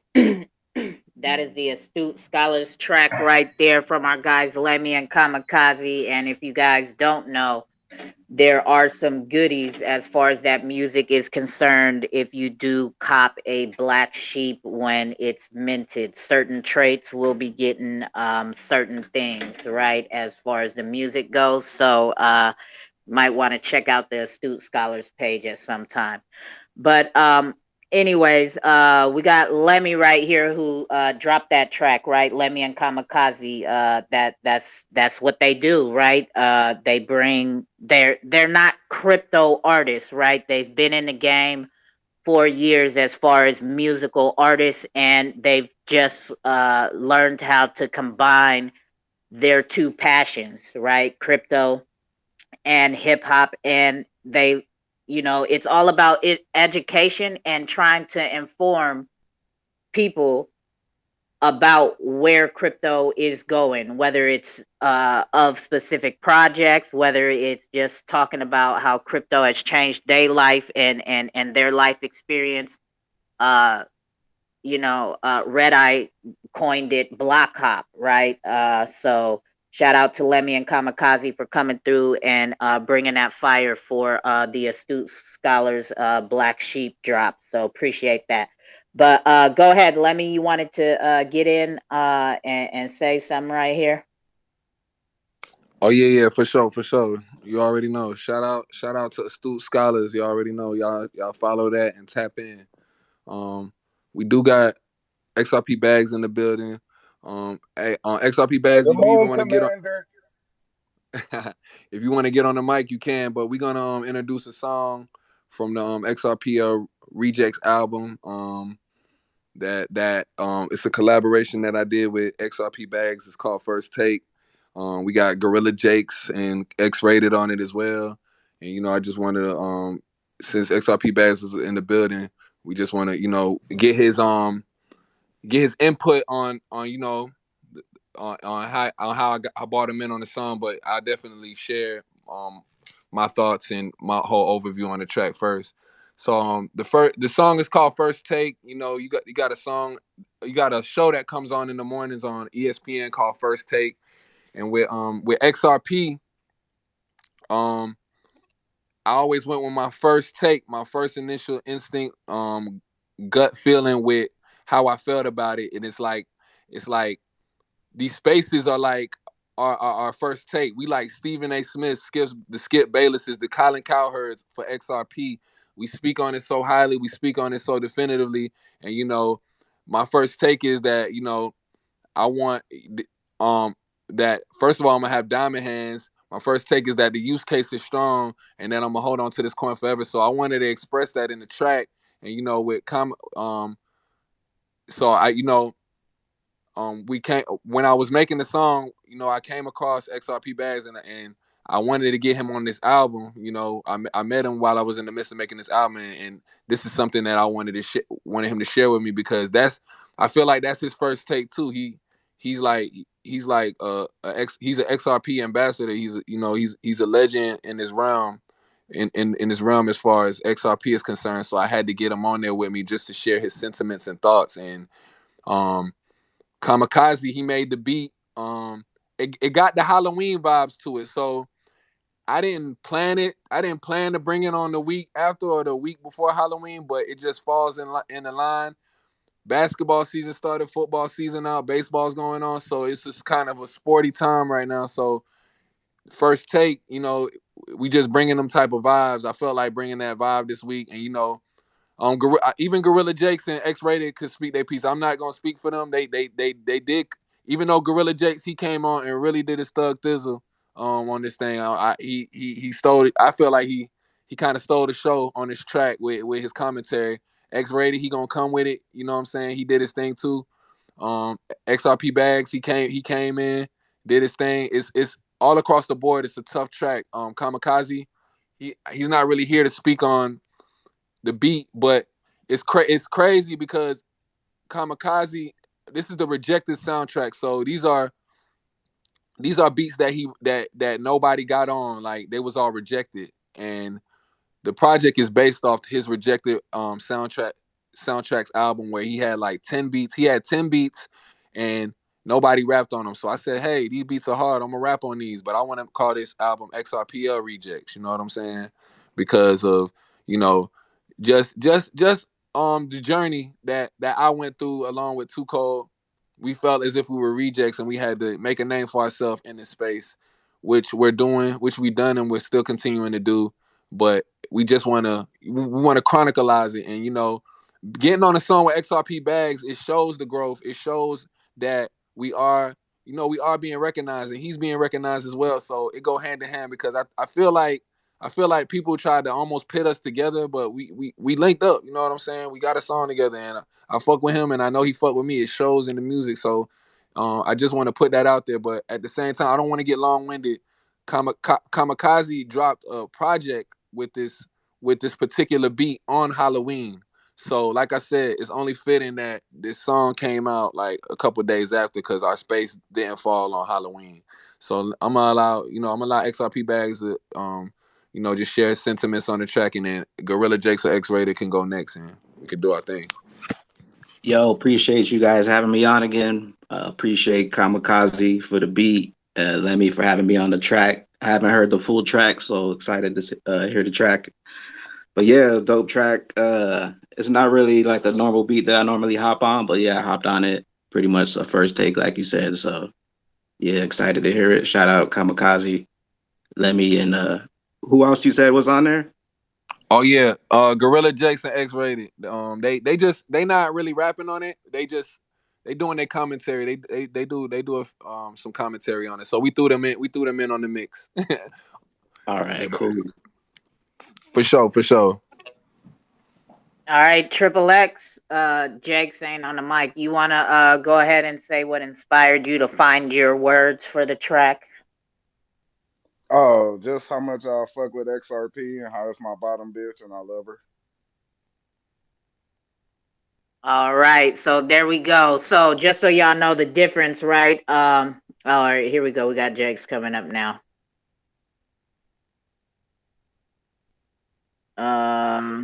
All right. Go ahead, Jake. Yo, yo. Yep, you're up. Um, yeah, let me actually let me get on there.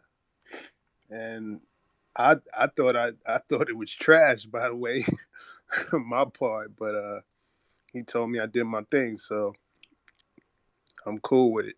Shout out to Lemmy and XRP Bags. All right, for sure. Just so y'all know the difference, the Astute Scholar song I was playing from my Google Drive, right? So, I was as I'm sitting here thinking about it, I need to get with Kamikaze about how to upload it to Sonar Muse. But yes, so the exclusive track of the week, you're only going to be able to hear here. So if you want to hear it again, you stay till the end. We'll probably run it back. And after the call, I put the calls up on YouTube as well. So these are the only ways you'll be able to hear these exclusive tracks as well as the Astute Scholar song, right? Is by replaying the space call or going to the YouTube channel once it's on there, because we are doing things with the music, right? So we're not posting them. Lemmy's not posting them on his streaming platforms. So the difference here is Astute Scholars was played from my Google Drive, which means as the artists, right? Lemmy and Kamikaze, they were not getting paid micro drips, right? uh, for streaming it. But we are about to play this takeoff, which means while this song is playing, Bags, Lemmy, Kamikaze, Jakes, and Triple X Rated are all going to be paid some micro drips with through their payment pointer, inner ledger payment pointer. And this is what Sonar Muse platform is all about, giving power back to the artist, right? So as you guys are listening to it, they are getting paid their monetization fees for me streaming it on the Sonar Muse platform. So here we go with first take from Lemmy, XRP Bags, Jakes, and Triple X Rated. Here's my take. Now, I like XRP. I like XRP a lot. But you can't go wrong with none of these ISO compliant currencies. You know, like Algo, XLM, XDC, IOTA, and them boys. Anything else is just egregious. That's why my bags are packed with XRP. The first one with regulatory clarity. Kamikaze Monster. I feel like I'm Skip Bayless or Colin Coward. They ain't buy XRP, then y'all some cowards. I'm chillin' on South Beach, a few minutes from Broward. I'm an 80s baby, I got the power. My new 401k got these haters sour. XRP Bags is with me, we gon' make it shower, yeah. XRP might be dipping, but I ain't dipping. Need 100K flip from it quick and I ain't tripping. That's my first take on it, trust me, and I ain't skipping. Nay with my nano ledger, watch me with it. XRP might be dipping, but I ain't dipping. Need 100K flip from it quick and I ain't tripping. That's my first take on it, buddy, and I ain't skipping. Nay with my nano ledger, watch me with it. XRP Bags and Lemmy, rocket ship board and get ready. We married the moon like weddings. That's the first stop and we blast off the levee. XRP Ledger real steady. You got no bags, you begging. I don't do bears, no teddies. I'm just straight bullish, you talking that FUD machete. Your hands getting weak and sweaty. A stain on your life, no spaghetti. We up in the stars, haters get shedded. No COV, I'd rather be heaven. Like rubbing the genie, we bring the blessings, the transfer of wealth, but you being tested. Don't sell your bags or feel the depression. They want us out, but we not gonna let them. Your peeps got no bags, so I say forget them. We up in the sky, and I think we left them. XRP might be dipping, but I ain't dipping. Need 100K flip from it quick, and I ain't tripping. That's my first take on it, trust me, and I ain't skipping.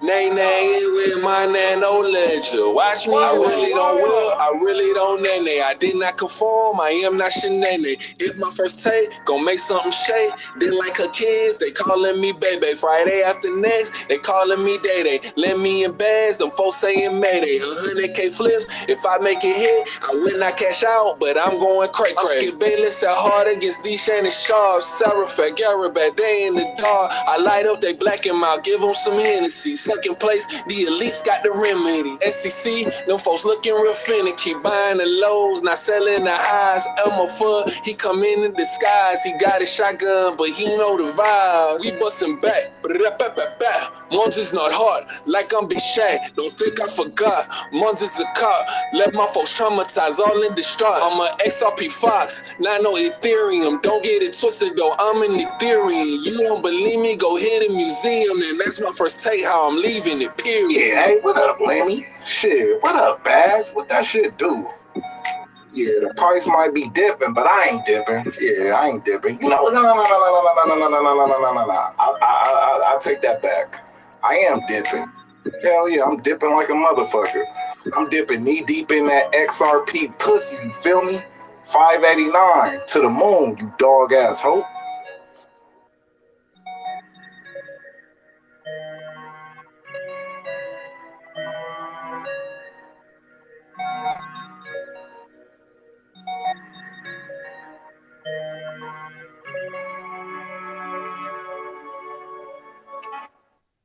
There we go. There we go with the first take from XRP, Lemmy, XRP Bags, Jakes, and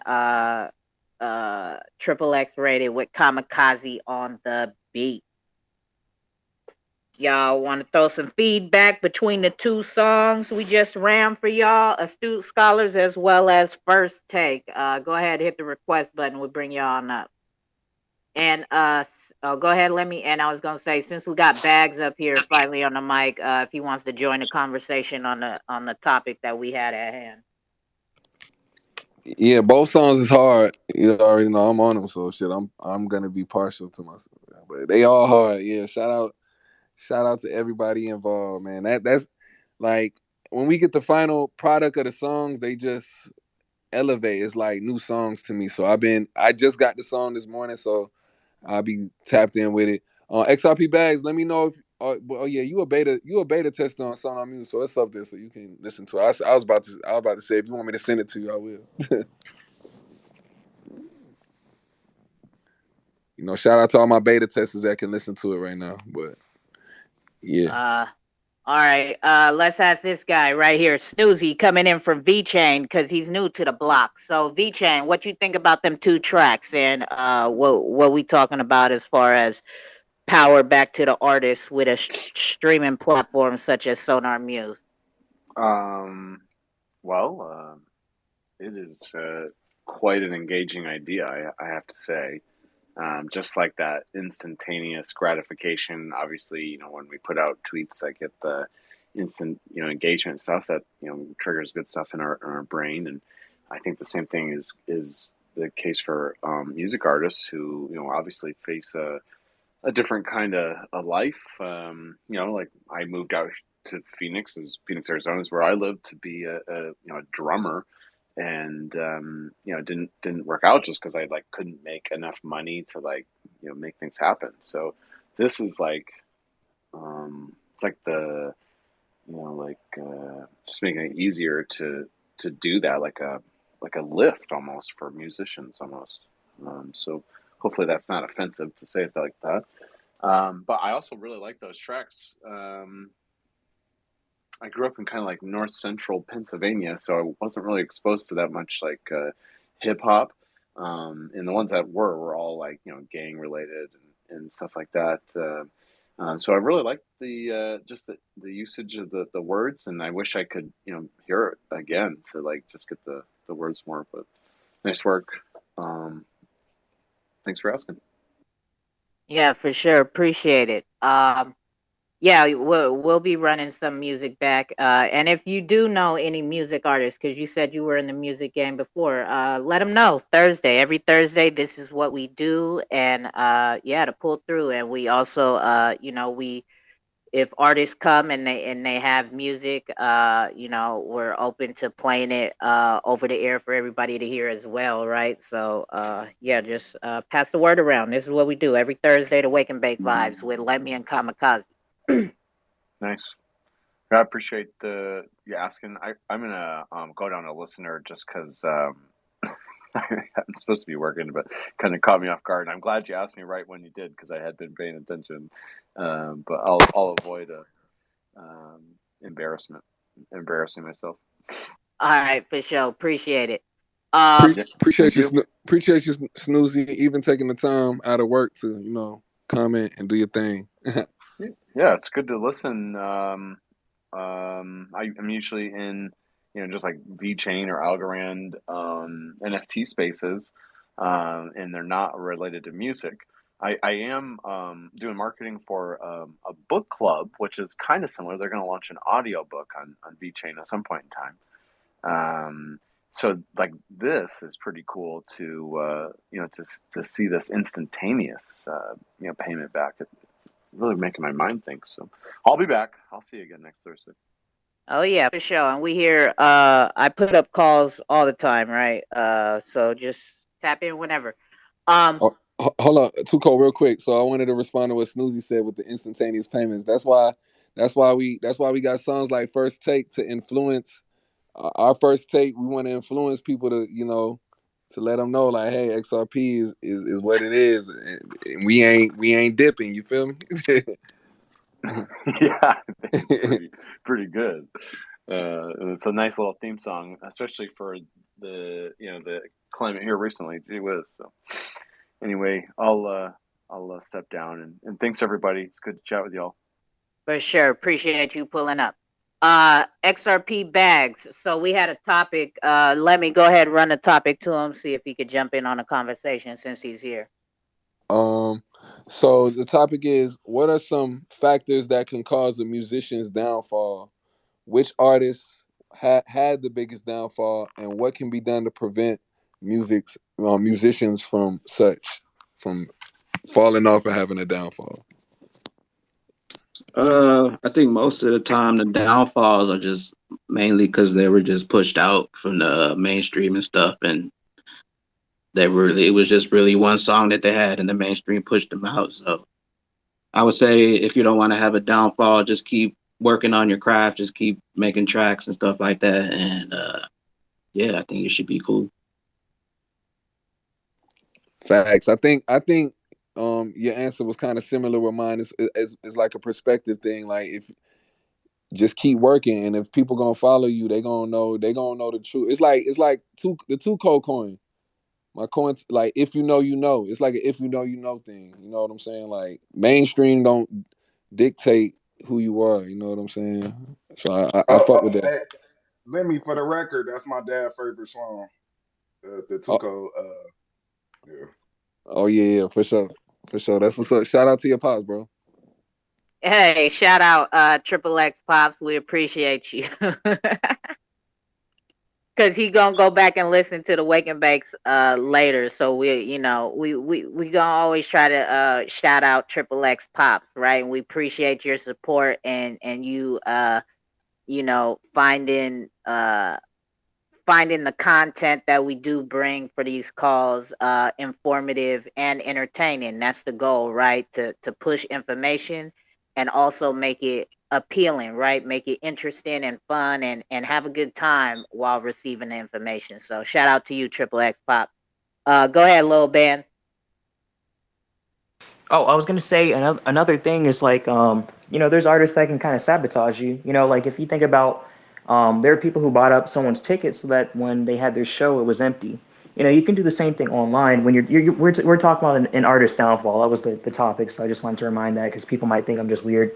But anyway, um, but in these cases, someone can take, if they don't like you, they can force you out of the industry. Like I know that the last comment someone made was that, someone has a hit a song or whatever, and then the industry kind of forces them out. Well, if I don't like you, I can, bot up your views and all that stuff, so it looks like you're getting views, but you're not getting any money off of it. It's not real. So as you keep making music and you're like, okay, I got these views, I got this whatever, I got these followers. Yeah, they're not generating you any income, and you start to believe, okay, well, I'm not doing anything. This rap isn't really working for me, and then you quit.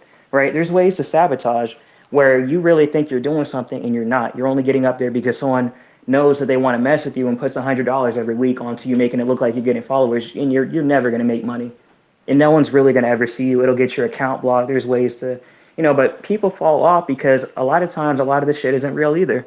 You also have big artists who come up, they have their plays on SoundCloud or whatever. It's not real. So they never really had to come up, but you can see those numbers looking like they're, real numbers. So Nah, for real, Lil Band's on point, bro. Because especially in this stage right here, like followers is like a drug for a lot of people, man. People base you off how many followers you got, how many girls you got in your video, what you rocking. But I was never the one to count people's pockets and count people's money, but a lot of these artists ain't really making no money. But the influence the influence that it has on somebody who is aspiring to get that could be misleading as hell. And people will be like, man, this dude the hottest out. He's the hottest out when he really ain't the hottest. When it could be an artist like me or Bags or somebody who's rapping about something real and they actually making money doing something that's probably not even music. And I appreciate you saying what you said, bro. yeah, and another thing is with the whole XRP, for example, the music platform that's out there, if you have real views, then you're generating real money. If you're signing on to the platform, I'm guessing you put your wallet up or whatever, and however that person's getting micropayments, you can't really fake that because it's on, the XRP ledger, right? That's what it sounded like. I know I said Yeah, that. and you just said a mouthful. I haven't even factored Sonar Music into the conversation, but I'm as a beta tester, I'm seeing that shit myself. Like I can go on my page, my YouTube page or my Sonar Music page and see micropayments. It's like, whoa, like I think I'm done putting music. I think I'm done putting my music on Apple Music. Like it's funny because there's somebody else with the same name as me, Lemmy, on Apple Music.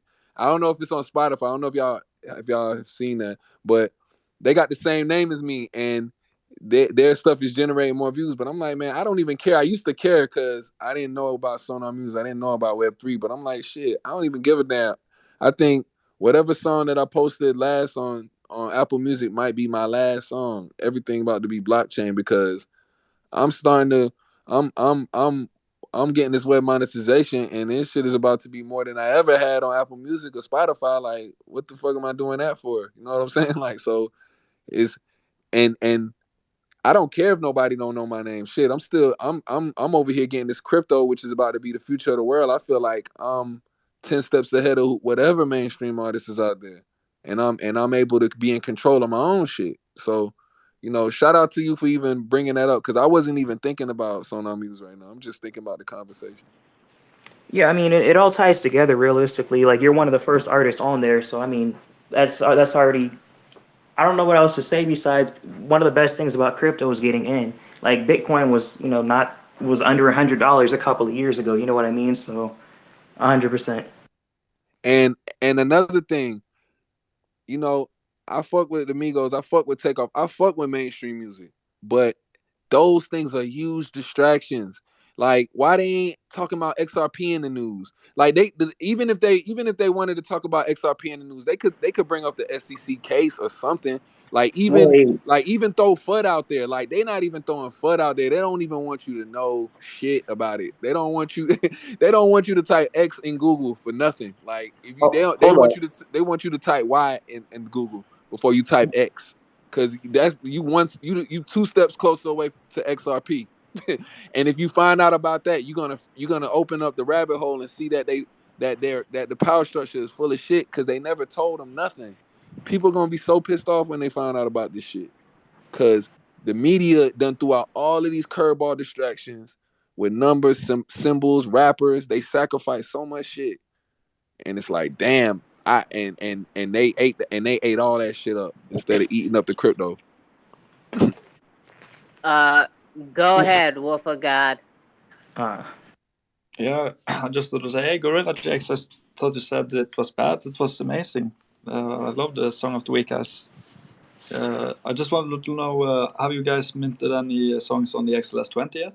Or are you putting it in Sonamus beta or something?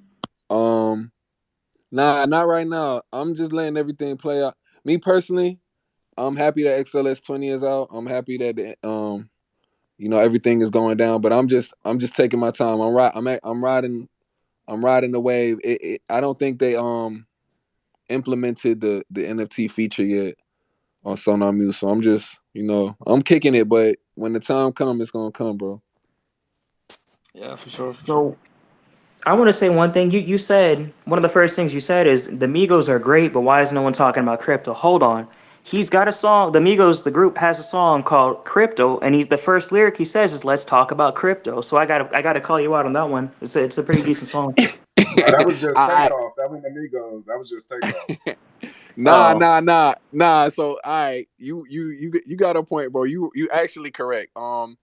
So Wait, Lemmy. He was talking about Ethereum. That was about Board Apes. He was talking about. He wasn't talking about no damn XRP. so I haven't heard this. So yeah.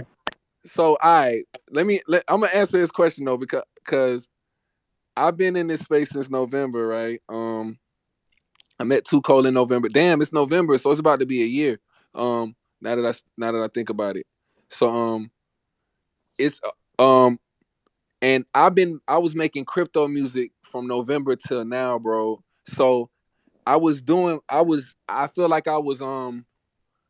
like I'm in a crypto probably what you call an underground crypto ambassador. You had artists like Money Man who was mainstream artists like Money Man who was advocating for the blockchain. And then my friend, he did send me something with Takeoff and Rich the Kid doing blockchain. And I was like, damn, it's about time.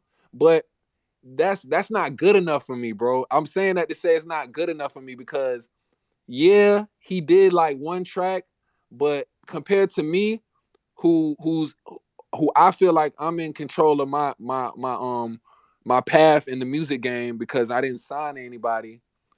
I admire myself more.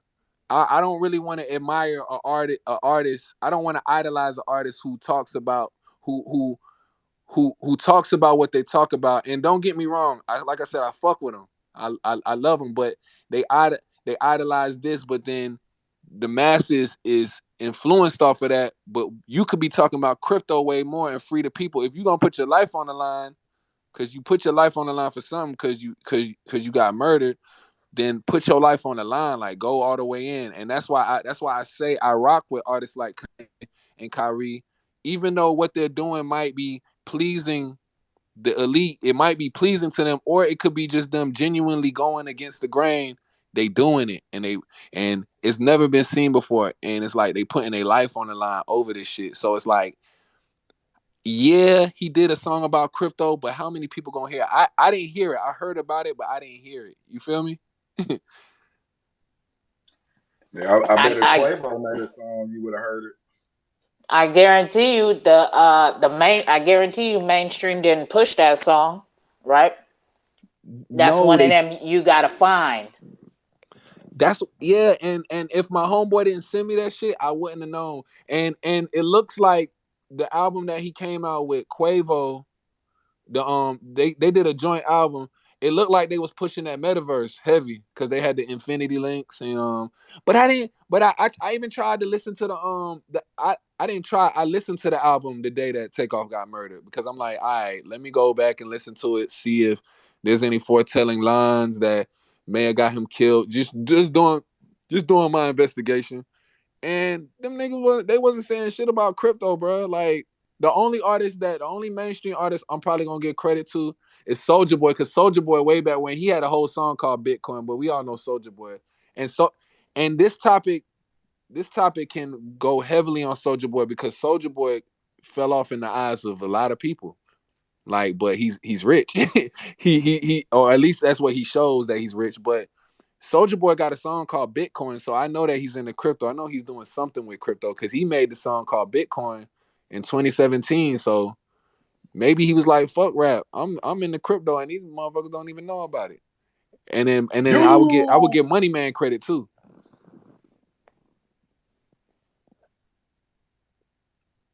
What's interesting about Soldier Boy is he's a businessman. You know, he went in, he played.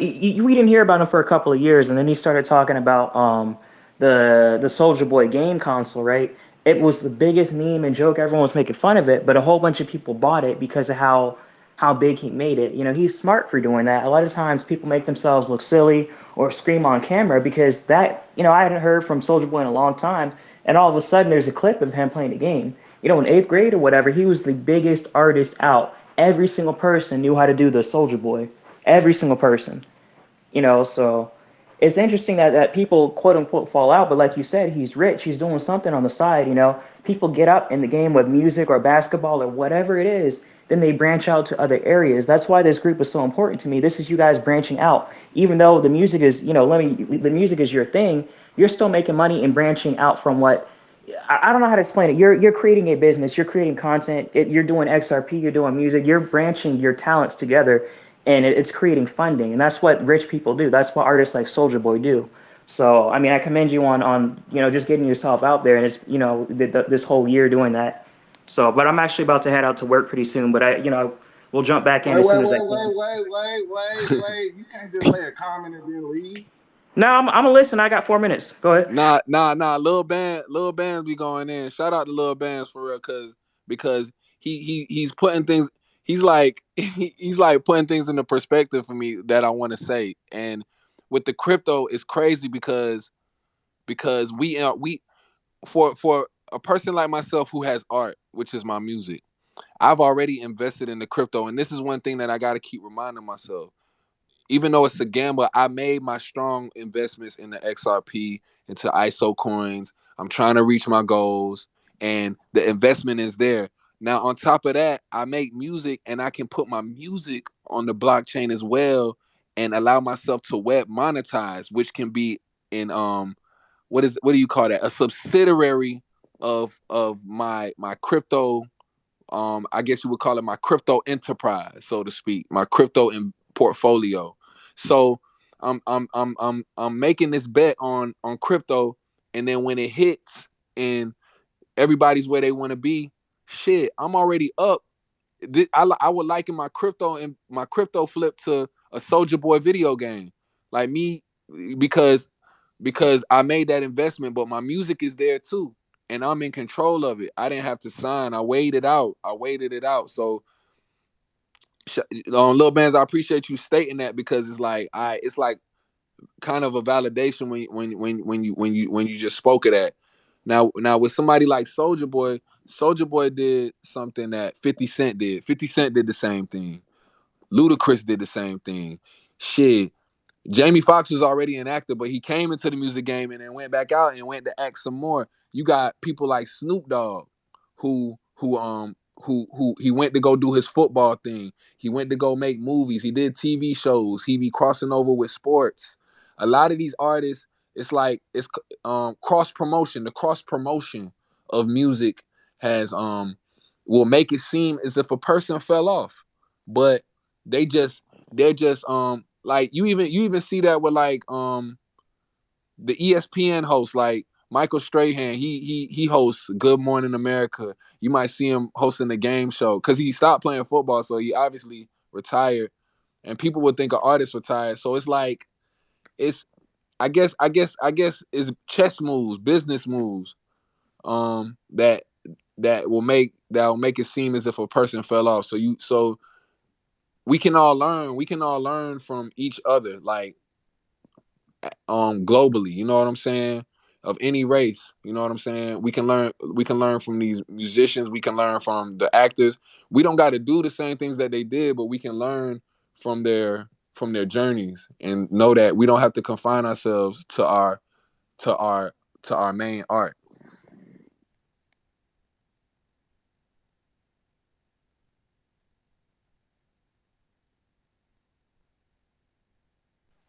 You, doom, doom, doom, Soldier Boy, tell me. Hey, I'm gonna jump back in like 30 minutes. I'll talk to y'all. I heard everything you said, but I really gotta jump. Hey, Lil Bands, when For you go sure, get a man. For real sure. Do your thing. avatar, when you go get a real avatar, so I know you're not a bot. Hold up. I'll probably do it later today. Do it right now, so I don't forget. I'm gonna follow you when you get an avatar, cause I don't I'm follow at you. work. I'll be right back. All right. I just followed you, bro. No, don't follow him. Let me till you get an avatar. Don't do that. Mm-mm. All right. Anybody else want to join the convo? Where are we at with it? Oh, Hey, Too Cold, Cyber. by What the up, way, who Cyber? Too Cold? Who was running away with the Stout Scholar NFT? Yo, The what? Somebody in the Discord won the auction.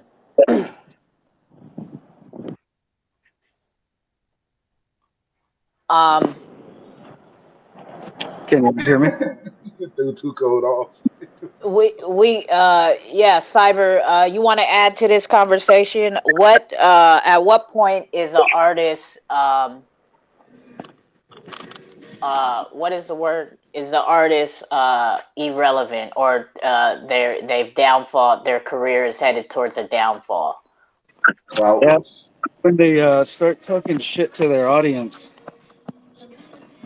like I've noticed, like they'll come up with a song and they'll be like, "Oh, you guys don't like the song? You ain't shit." And so you can't do that to your audience.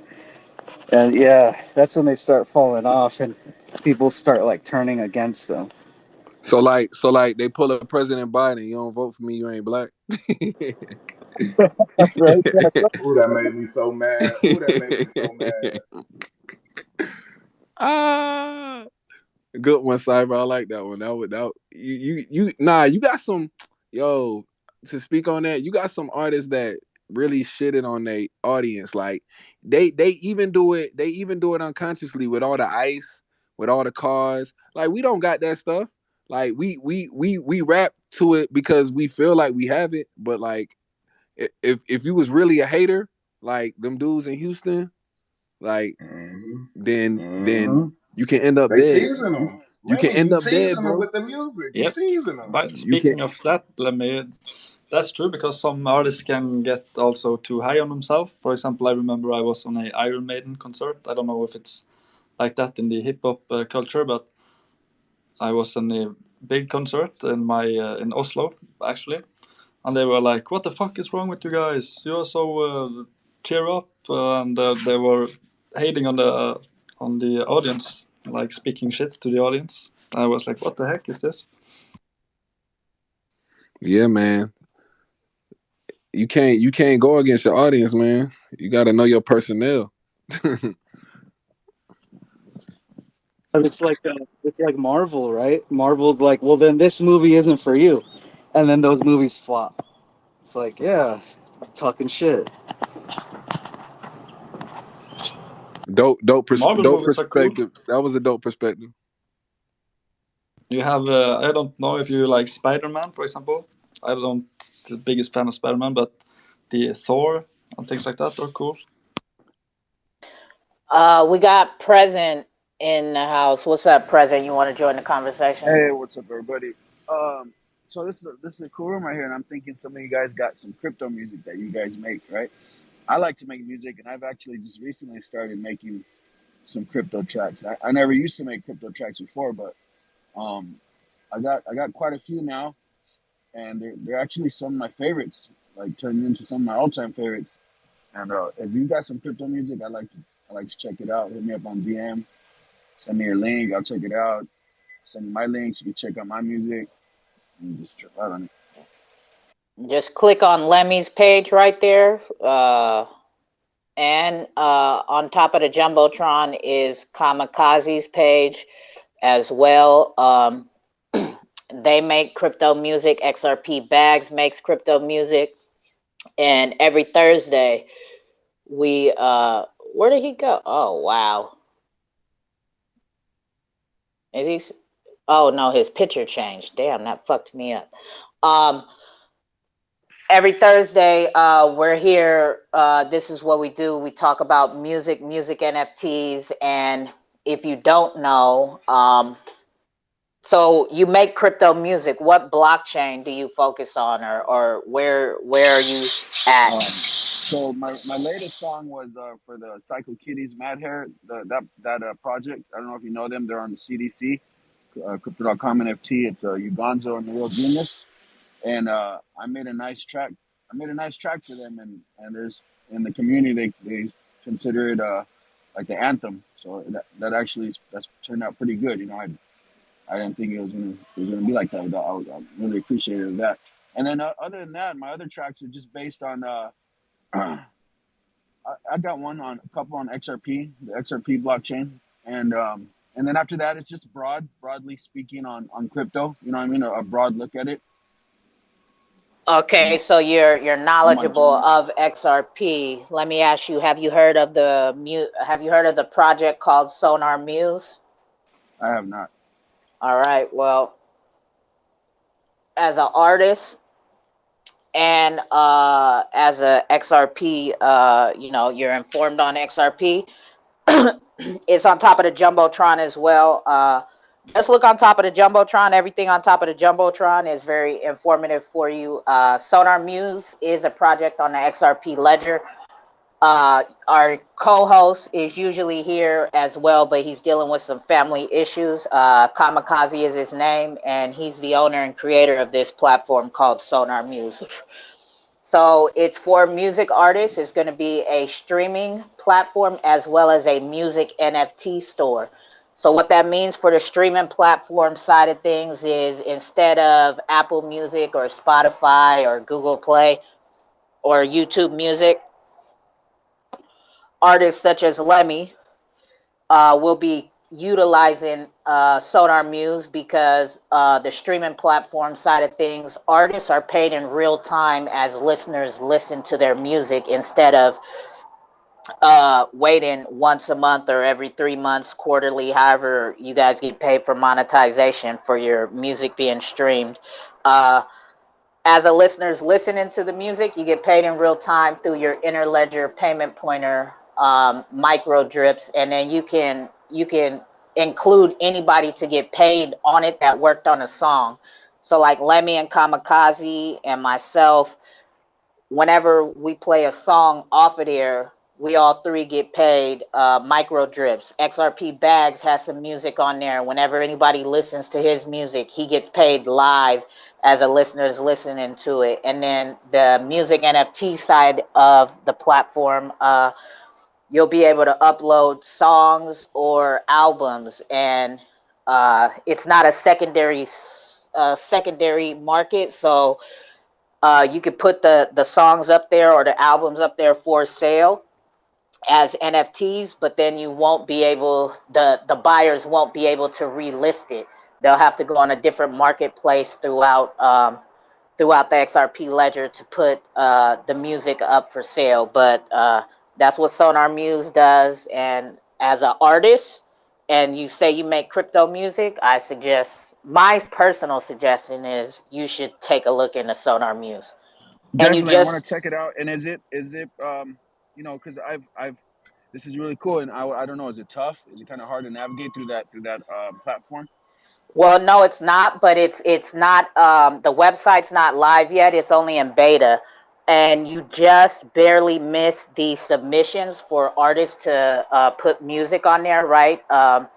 Because every Thursday we play music from that platform, right? And as of right now, there's probably about 20, I think, artists on there or so. And the second wave of submissions for artists to submit music, I believe it was closed. But Kamikaze's in here now. I don't know if he can speak. He's not requesting the mic. But go ahead, Lemmy. Yeah, so I stepped off. I stepped out of the chat to go to your page and see what you got going on. Um, I I s- I see you. I see you. If you comfortable, bro, you wanna we can get into playing the second round of music again, playing the Stoop Scholars and playing the song of the week again, and we can start off with you playing your blockchain track because I see that you serious about it, bro. Oh Yeah, and yeah, this for is sure. I would yeah, love this to. I'd love to yeah, do that. Dude, this that sounds awesome.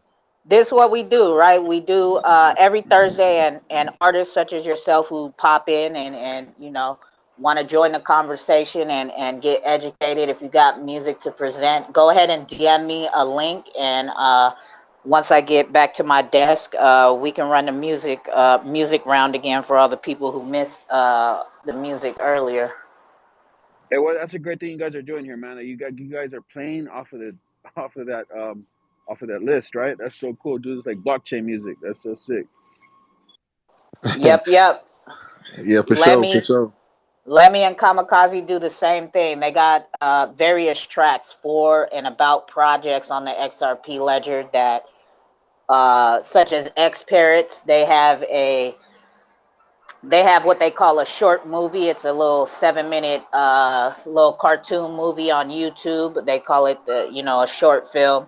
And Lemmy's song is the anthem for that little short movie. You got a whole bunch of other projects that have that have got him to make a song for him as well. So yeah, this is what goes down over here. That's what's up. It was like a year ago or 2 years ago. XRP Bags was hosting a rap contest. And I actually won second place in there, and he paid me like 25 or 50 XRP. I can't remember exactly what it was, but it was called Sonic Boom. You should look that one up on my YouTube. That's a classic, dude. Fucking Sonic Boom. All right, send me the link. I'll play it. Send whatever song you want us to play. We're gonna play it before we run it before we get into the other things. Well, we got you.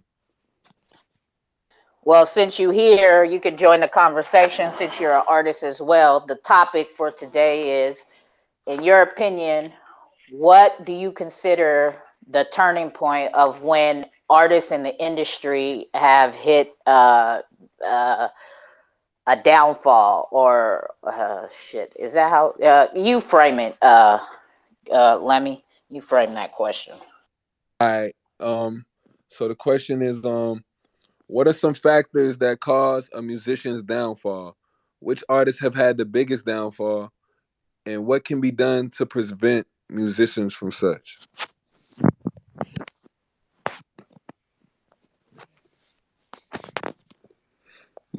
That was presented to present. Nah, shoot. You know what? It's kind of hard for me to answer that question because I hate to say someone fell off because sometimes you say that about them and they really didn't fall off. They just went other routes. But I guess maybe when they start doing crazy things, like getting into the porn industry, and there was someone that everyone knew, or like they just go somewhere way off of into left field. But it's kind of hard for me to answer that question because um, some of these people you think fell off, they really didn't. They're enjoying themselves now, and I don't know. Like I don't think like someone like as influential like your DJ Quicks, I'm West Coast, so of course these names are gonna come to mind first. But or the other dude, um, Go Stupid, Go Stupid. Like he's old and but still he doesn't mean he fell off. Who He's still E40? yeah, he's 40. You know what I mean? Mm-hmm. That like. So it's kind of hard for me to say, and it's kind of hard for me to answer that question, dude. Sorry, I wish I had a better answer for that. Nah, it's all good. It's all good, bro. It's all I feel like your answer was along the lines of mine too. It's like a perspective thing. Your perspective might be different from the next person. You did. So it's all good, bro. Yeah, for sure, for sure. I sent you too, Cold, the link to Sonic Boom, and let me. I just need to follow you because I can't send you DMs unless. I think I just did start following you a little bit ago though. Okay, cool. I followed you back, I believe. So if you you can hit me if you want. Cool. I don't got no DM from you.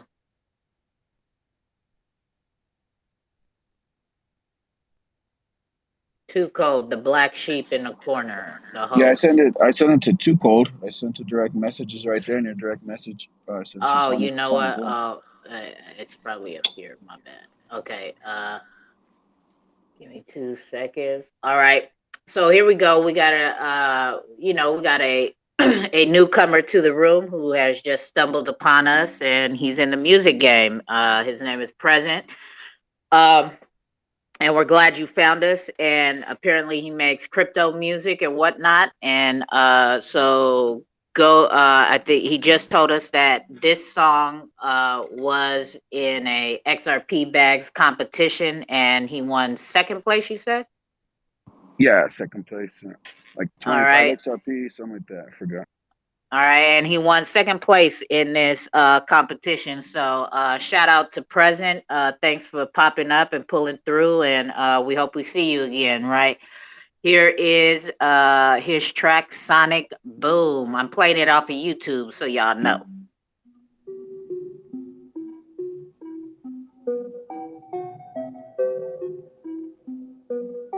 I know I got one that can Sonic boom to the moon. You wanna join? Let's go zoom. Vroom, vroom in my Lambo. Desperado. Fill in my bag. I'll XRP when I get back. I want some more. Give me that crypto. All that I need. Then I go back. Spend it on you. Baby, you know. I'm just a G. I gotta go be what I'm destined to be. Put on my moon suit and walk on you. We're coming for all of the money. It's true. The way that it moves. Travels through space. This is a hell of a place to get lost. Many get wrecked. Put in their place. Gotta be savage and know when to buy. Know when to sell. I know what I own and what it could do. And I ain't alone. I got a community ready to move. Yeah. I got space dust on my shoes. I got space dust on my shoes. Got one that can I got space dust on my shoes. Parabolic moves in the volatile space. I think I need a move to a crypto-friendly state. Find a crypto-friendly girl and make a beautiful mistake. These are the chances that we take. So much money that we made. I need you not to be afraid. You see, I huddle, I don't trade. That's why my money always stays. I watch the price appreciate and if it's up, then it's up. Tesla Cybertruck, I'ma run it through the mud.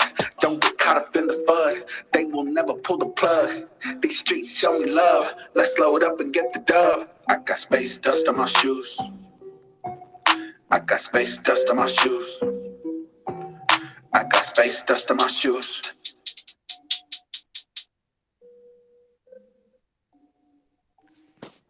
All right, Mister. I got space dust in my shoes. Hey, that shit catchy.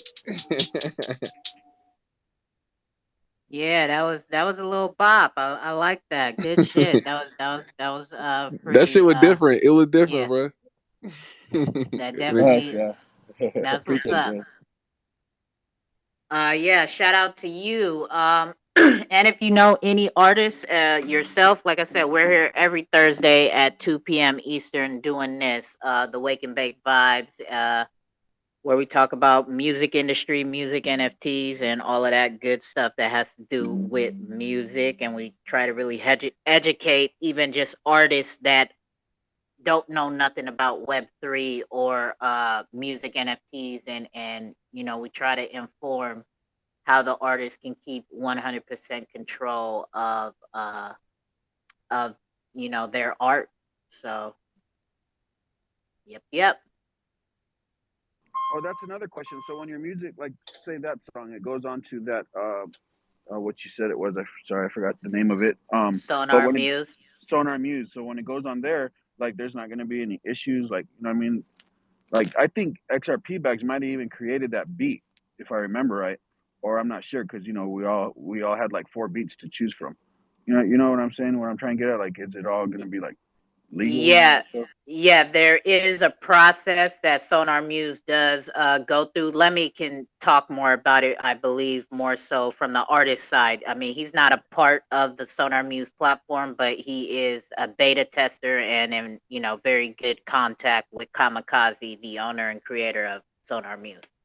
Yeah. So the upload process is it's one of the, it's easy. It's easy. It's really easy compared to like a CD baby. I never upload. What platform do you upload your music on? Uh, uh, uh, shoot, I was working right now. Sorry. YouTube. I put on YouTube, SoundCloud, and I got a couple on Spotify. Okay. Well, whatever third party you go through to like get it on Spotify, Apple Music, like you know how you got to put in all that information and it seems long and drawn out. Sonar Muse has like 6 steps and it's pretty efficient once you get accustomed to doing it. Your cover art got to be the right dimensions. It need to be a wave file.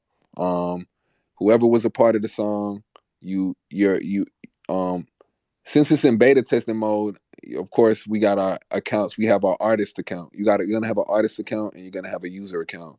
Since we're artists, we're gonna have both accounts. So as an artist, we type our name, and whoever is on, like, XRP Bags has a payment pointer. So when it's time on the last page, before you put their name in, you put their name in, and their payment point is already linked to the website, and then you give them a percentage. So if you feel like XRP Bags did the beat, or no, he don't feel he did the beat, you feel like he should get 50%, you give him 50%, and you take 50, and when the song gets played, then it'll even out. It'll disperse evenly. So when Tuco's about to play these next two songs, um, all of us got payment pointers.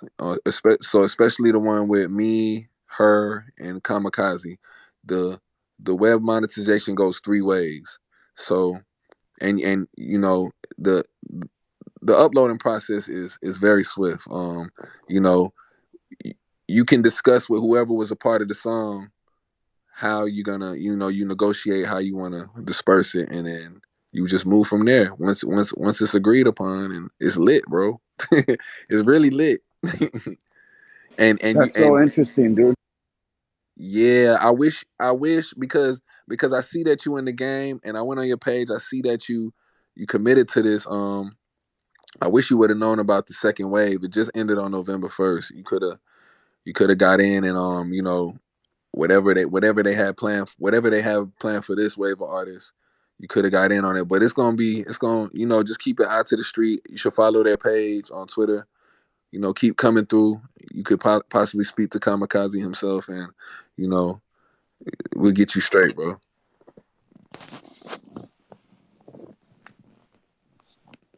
Yeah, 100%.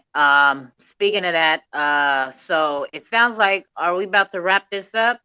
Sounds like nobody else is joining the conversation, so we're gonna close this out with the two tracks. We got the Astute Scholar song again, by Lemmy and Kamikaze. Who's that? Damn, I just got Lil back. Banj, you wanted to say something? Yeah, Go I was ahead. You just, wanted to say I was something? gonna cry about how I just got off the meeting. I just got back, and y'all are about to close it, but it's all right. I'll be in the next one. Well, nobody's joining the conversation. The conversation's just about over, it seems like. Damn, I thought we were about to talk about my profile picture, but all right. No, that's for another call, just chilling or something. Um All right, so here we go. I want to thank everybody for pulling through for the Wake and Bake Vibes. Again, we're here every single Thursday at 2 p.m. Eastern with Lemmy and Kamikaze doing what we do as far as the music side of things, music NFTs, um, music industry, and just music in general focus type of conversations every single Thursday. And we especially welcome and would love for any new artists stepping into the Web3 space to pull up, share their music, and because we do try to help our best to educate them about Web3 and keeping control of their music 100%. Um, and Sonar Muse plays a huge part in that, which is a project on the XRP Ledger. And in case you didn't know, Sonar Muse has also won a grant from Ripple. They won a $7,500,000 grant from Ripple for the technology that they're building on top of the ledger with this Sonar Muse platform. So, just in case you guys are sleeping on this project, it is definitely a project to keep your eyes on. The website is in beta testing. They have no coins out right now, right? Because Kamikaze is very thorough, and him and his team would like to put out a working product that they are happy to finally open up doors to for everybody to get their hands on. So until that point comes, Sonar Muse platform is not open for any and just everybody. So just be aware of that. But here we go. This is a track from Lemmy and Kamikaze called the Astute Scholars Black Sheep track, which is my NFT project. If you don't know about it, right there's the Astute Scholars Twitter handle. So go ahead, tap into it.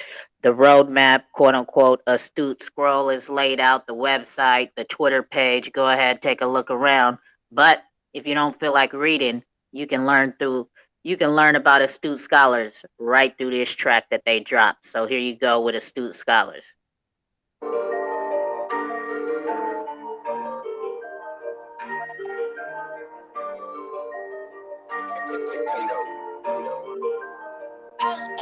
Scholarly astute, my itch don't ever stink. My name ain't Pepe Le Pew. She got the scroll, so you know too cold knowing her root.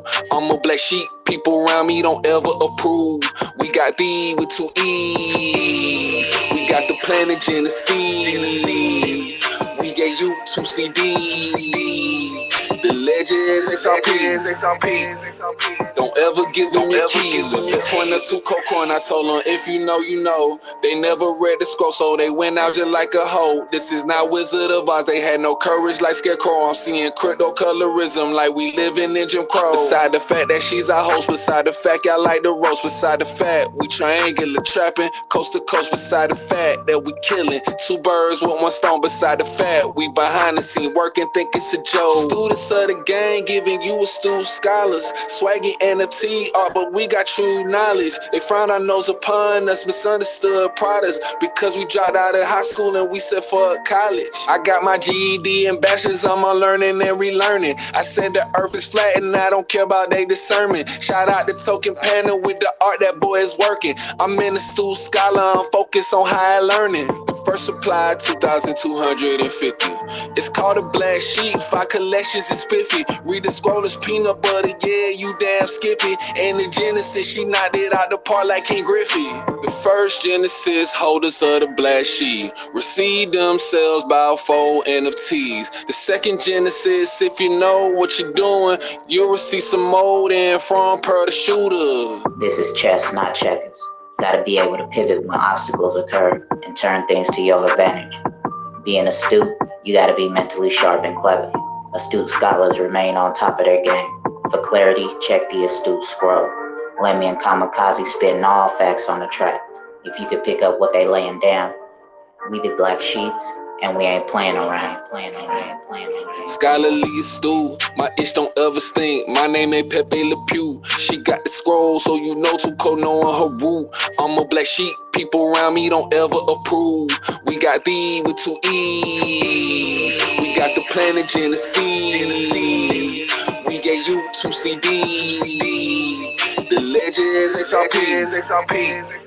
Don't ever give them your keys. Aspire to inspire. Xrpl cookout satisfy your crypto desires. Mentally sharp, clever, the learning will take us higher. Notes on Mariah. You think you know it all, but too scared to try us. Like Moses, we see the vision through the fire. Black sheep, yeah, he's all alone. Black sheep, do it on his own. First collection is the only one that's known. Want to know more, then read the complete scroll. We set some goals and reach for the gold. 8 different traits, 5 series collection. If you know, you know. Being an outcast and misunderstood is actually dope. We don't take no bullshit, finna block your trolls. We don't gotta pose, we see the bigger picture. You see it by the pixel. It's called a scroll, not a map that you gotta follow on road. Get on the allowed list based on what you hold. There's some perks from the personal collection of 2 codes. Legends in the making, learning never gets old. Find some lessons in everything and everywhere you go. More information about the project will come as we go. Higher learning, astute scholars, we're on the roll.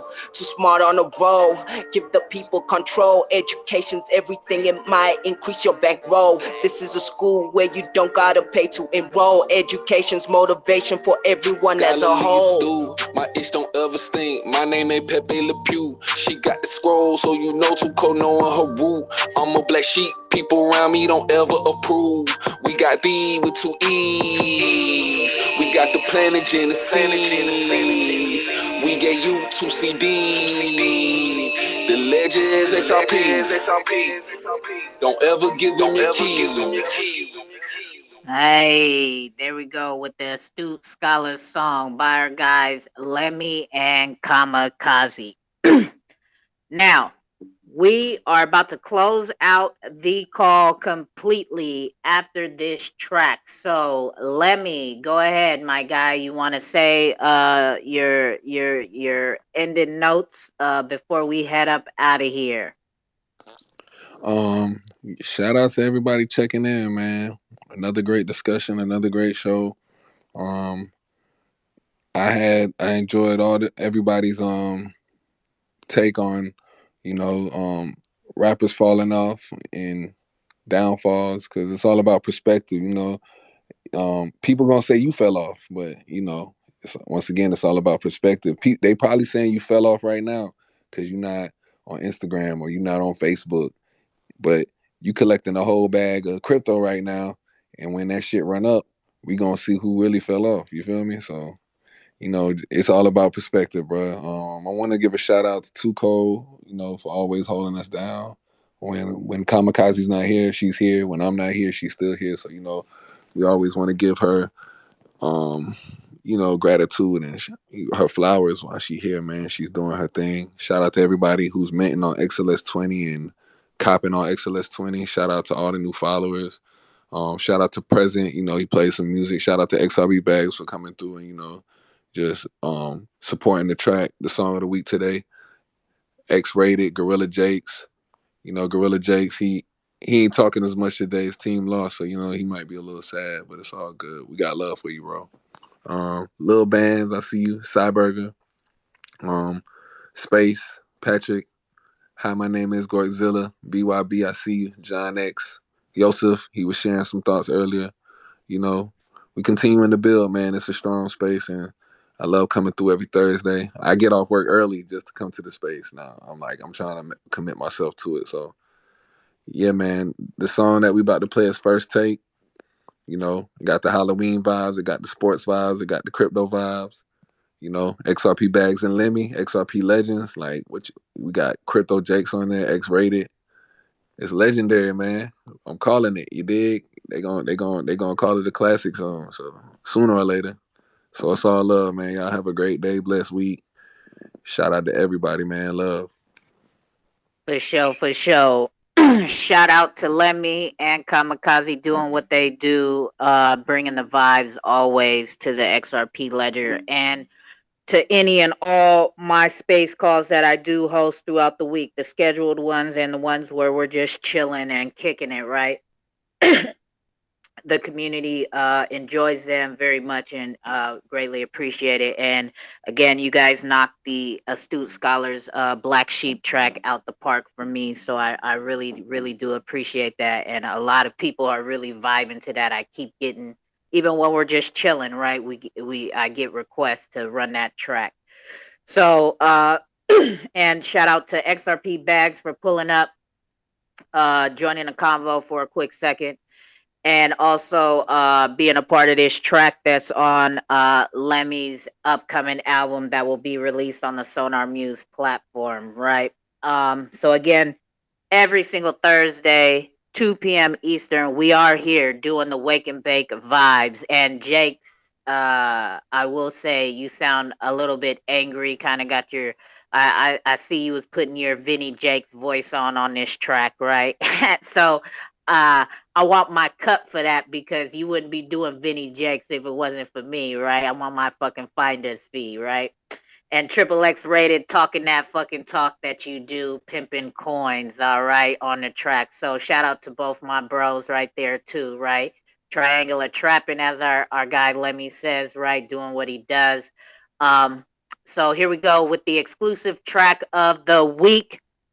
If you want to hear any of these songs again that were played exclusively, and shout out to Present too, who just stumbled upon us and bringing his music to the platform as well for today, right? You can find Present's track on YouTube, and then the Astute Scholar song, you're gonna have to run these space calls back to catch that, because we're not dropping any of these tracks that Lemmy and Kamikaze are bringing until Sonar Muse platform is ready. So the only way you're going to be able to hear them is by running these space calls back. So here we go with the exclusive track of the week that they bring every single week, every single Thursday. They come with a brand new song. So here is First Take with Lemmy, XRP Bags, Triple X Rated, and Gorilla Jakes. Here we go. Here's my take. Now, I like XRP. I like XRP a lot. But you can't go wrong with none of these ISO compliant currencies. You know, like Algo, XLM, XDC, IOTA, and them boys. Anything else is just egregious. That's why my bags are packed with XRP. The first one with regulatory clarity. Kamikaze Monster. I feel like I'm Skip Bayless or Kylie Coward. They ain't buy XRP, then y'all some cowards. Chillin' on South Beach, a few minutes from Broward. I'm an 80s baby, I got the power. My new 401k got these haters sour. XRP bags is with me, we gon' make it shower, yeah. XRP might be dipping, but I ain't dipping. Need 100K flip from it quick and I ain't tripping. That's my first take on it, trust me, and I ain't skipping. Nay with my nano ledger, watch me whip it. XRP might be dipping, but I ain't dipping. Need 100K flip from it quick and I ain't tripping. That's my first take on it, buddy, and I ain't skipping. Nay with my nano ledger, watch me whip it. XRP bags and let me rocket your board and get ready. We married the moon like weddings. That's the first stop and we blast off the levee. XRP Ledger real steady. You got no bags, you begging. I don't do bears, no teddies. I'm just straight bullish, you talking that FUD machete. Your hands getting weak and sweaty. A stain on your life, no spaghetti. We up in the stars, haters get shedded. No COV, I'd rather be heaven. Like rubbing the genie, we bring the blessings, the transfer of wealth, but you being tested. Don't sell your bags or feel the depression. They want us out, but we not gonna let them. Your peeps got no bags, so I say forget them. We up in the sky and I think we left them. XRP might be dipping, but I ain't dipping. Need 100K flip from it quick and I ain't tripping. That's my first take on it, trust me, and I ain't skipping. Nay with my nano ledger, watch me. I really don't will, I really don't nay. I did not conform, I am not shenane. If my first take gon' make something shake, then like her kids, they calling me baby. Friday after next, they calling me day. Let me in bags, them folks saying mayday. 100K flips, if I make it hit, I will not cash out, but I'm going cray. I'm Skip Bayless at hard against these shining sharps. Sarah Garibay, they in the dark. I light up they black and mouth, give them some Hennessy. Second place, the elites got the remedy. SEC, them folks looking real finicky. Buying the lows, not selling the highs. Elmer Fudd, he come in disguise. He got a shotgun, but he know the vibes. We bustin' back, Mons is not hard, like I'm Big Shaq. Don't think I forgot, Mons is a cop. Left my folks traumatized, all in distraught. I'm a XRP Fox, not no Ethereum. Don't get it twisted though, I'm an Ethereum. You don't believe me, go hit a museum. And that's my first take, how I'm leaving it, period. Yeah, hey, what up, Lemmy? Shit, what up, Bags? What that shit do? Yeah, the price might be dipping, but I ain't dipping. Yeah, I ain't dipping. You know, no. I take that back. I am dipping. Hell yeah, I'm dipping like a motherfucker. I'm dipping knee deep in that XRP pussy, you feel me? 589 to the moon, you dog ass hoe.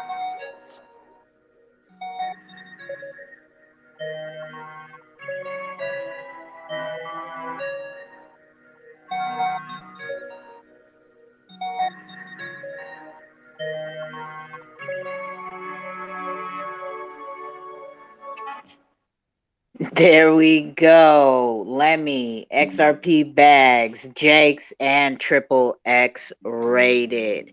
So until next time, guys, we are up out of here. These Wake and Bake vibes today are done. We appreciate y'all for pulling up and spending the Thursday morning and afternoon with us, vibing with us.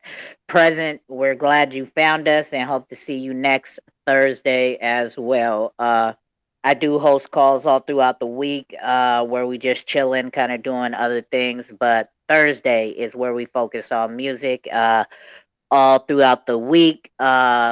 We talk more about NFTs in general, the XRP Ledger, the markets, and all of that stuff. So pull up anytime you see the two cold purple circle around my profile picture and join the conversations.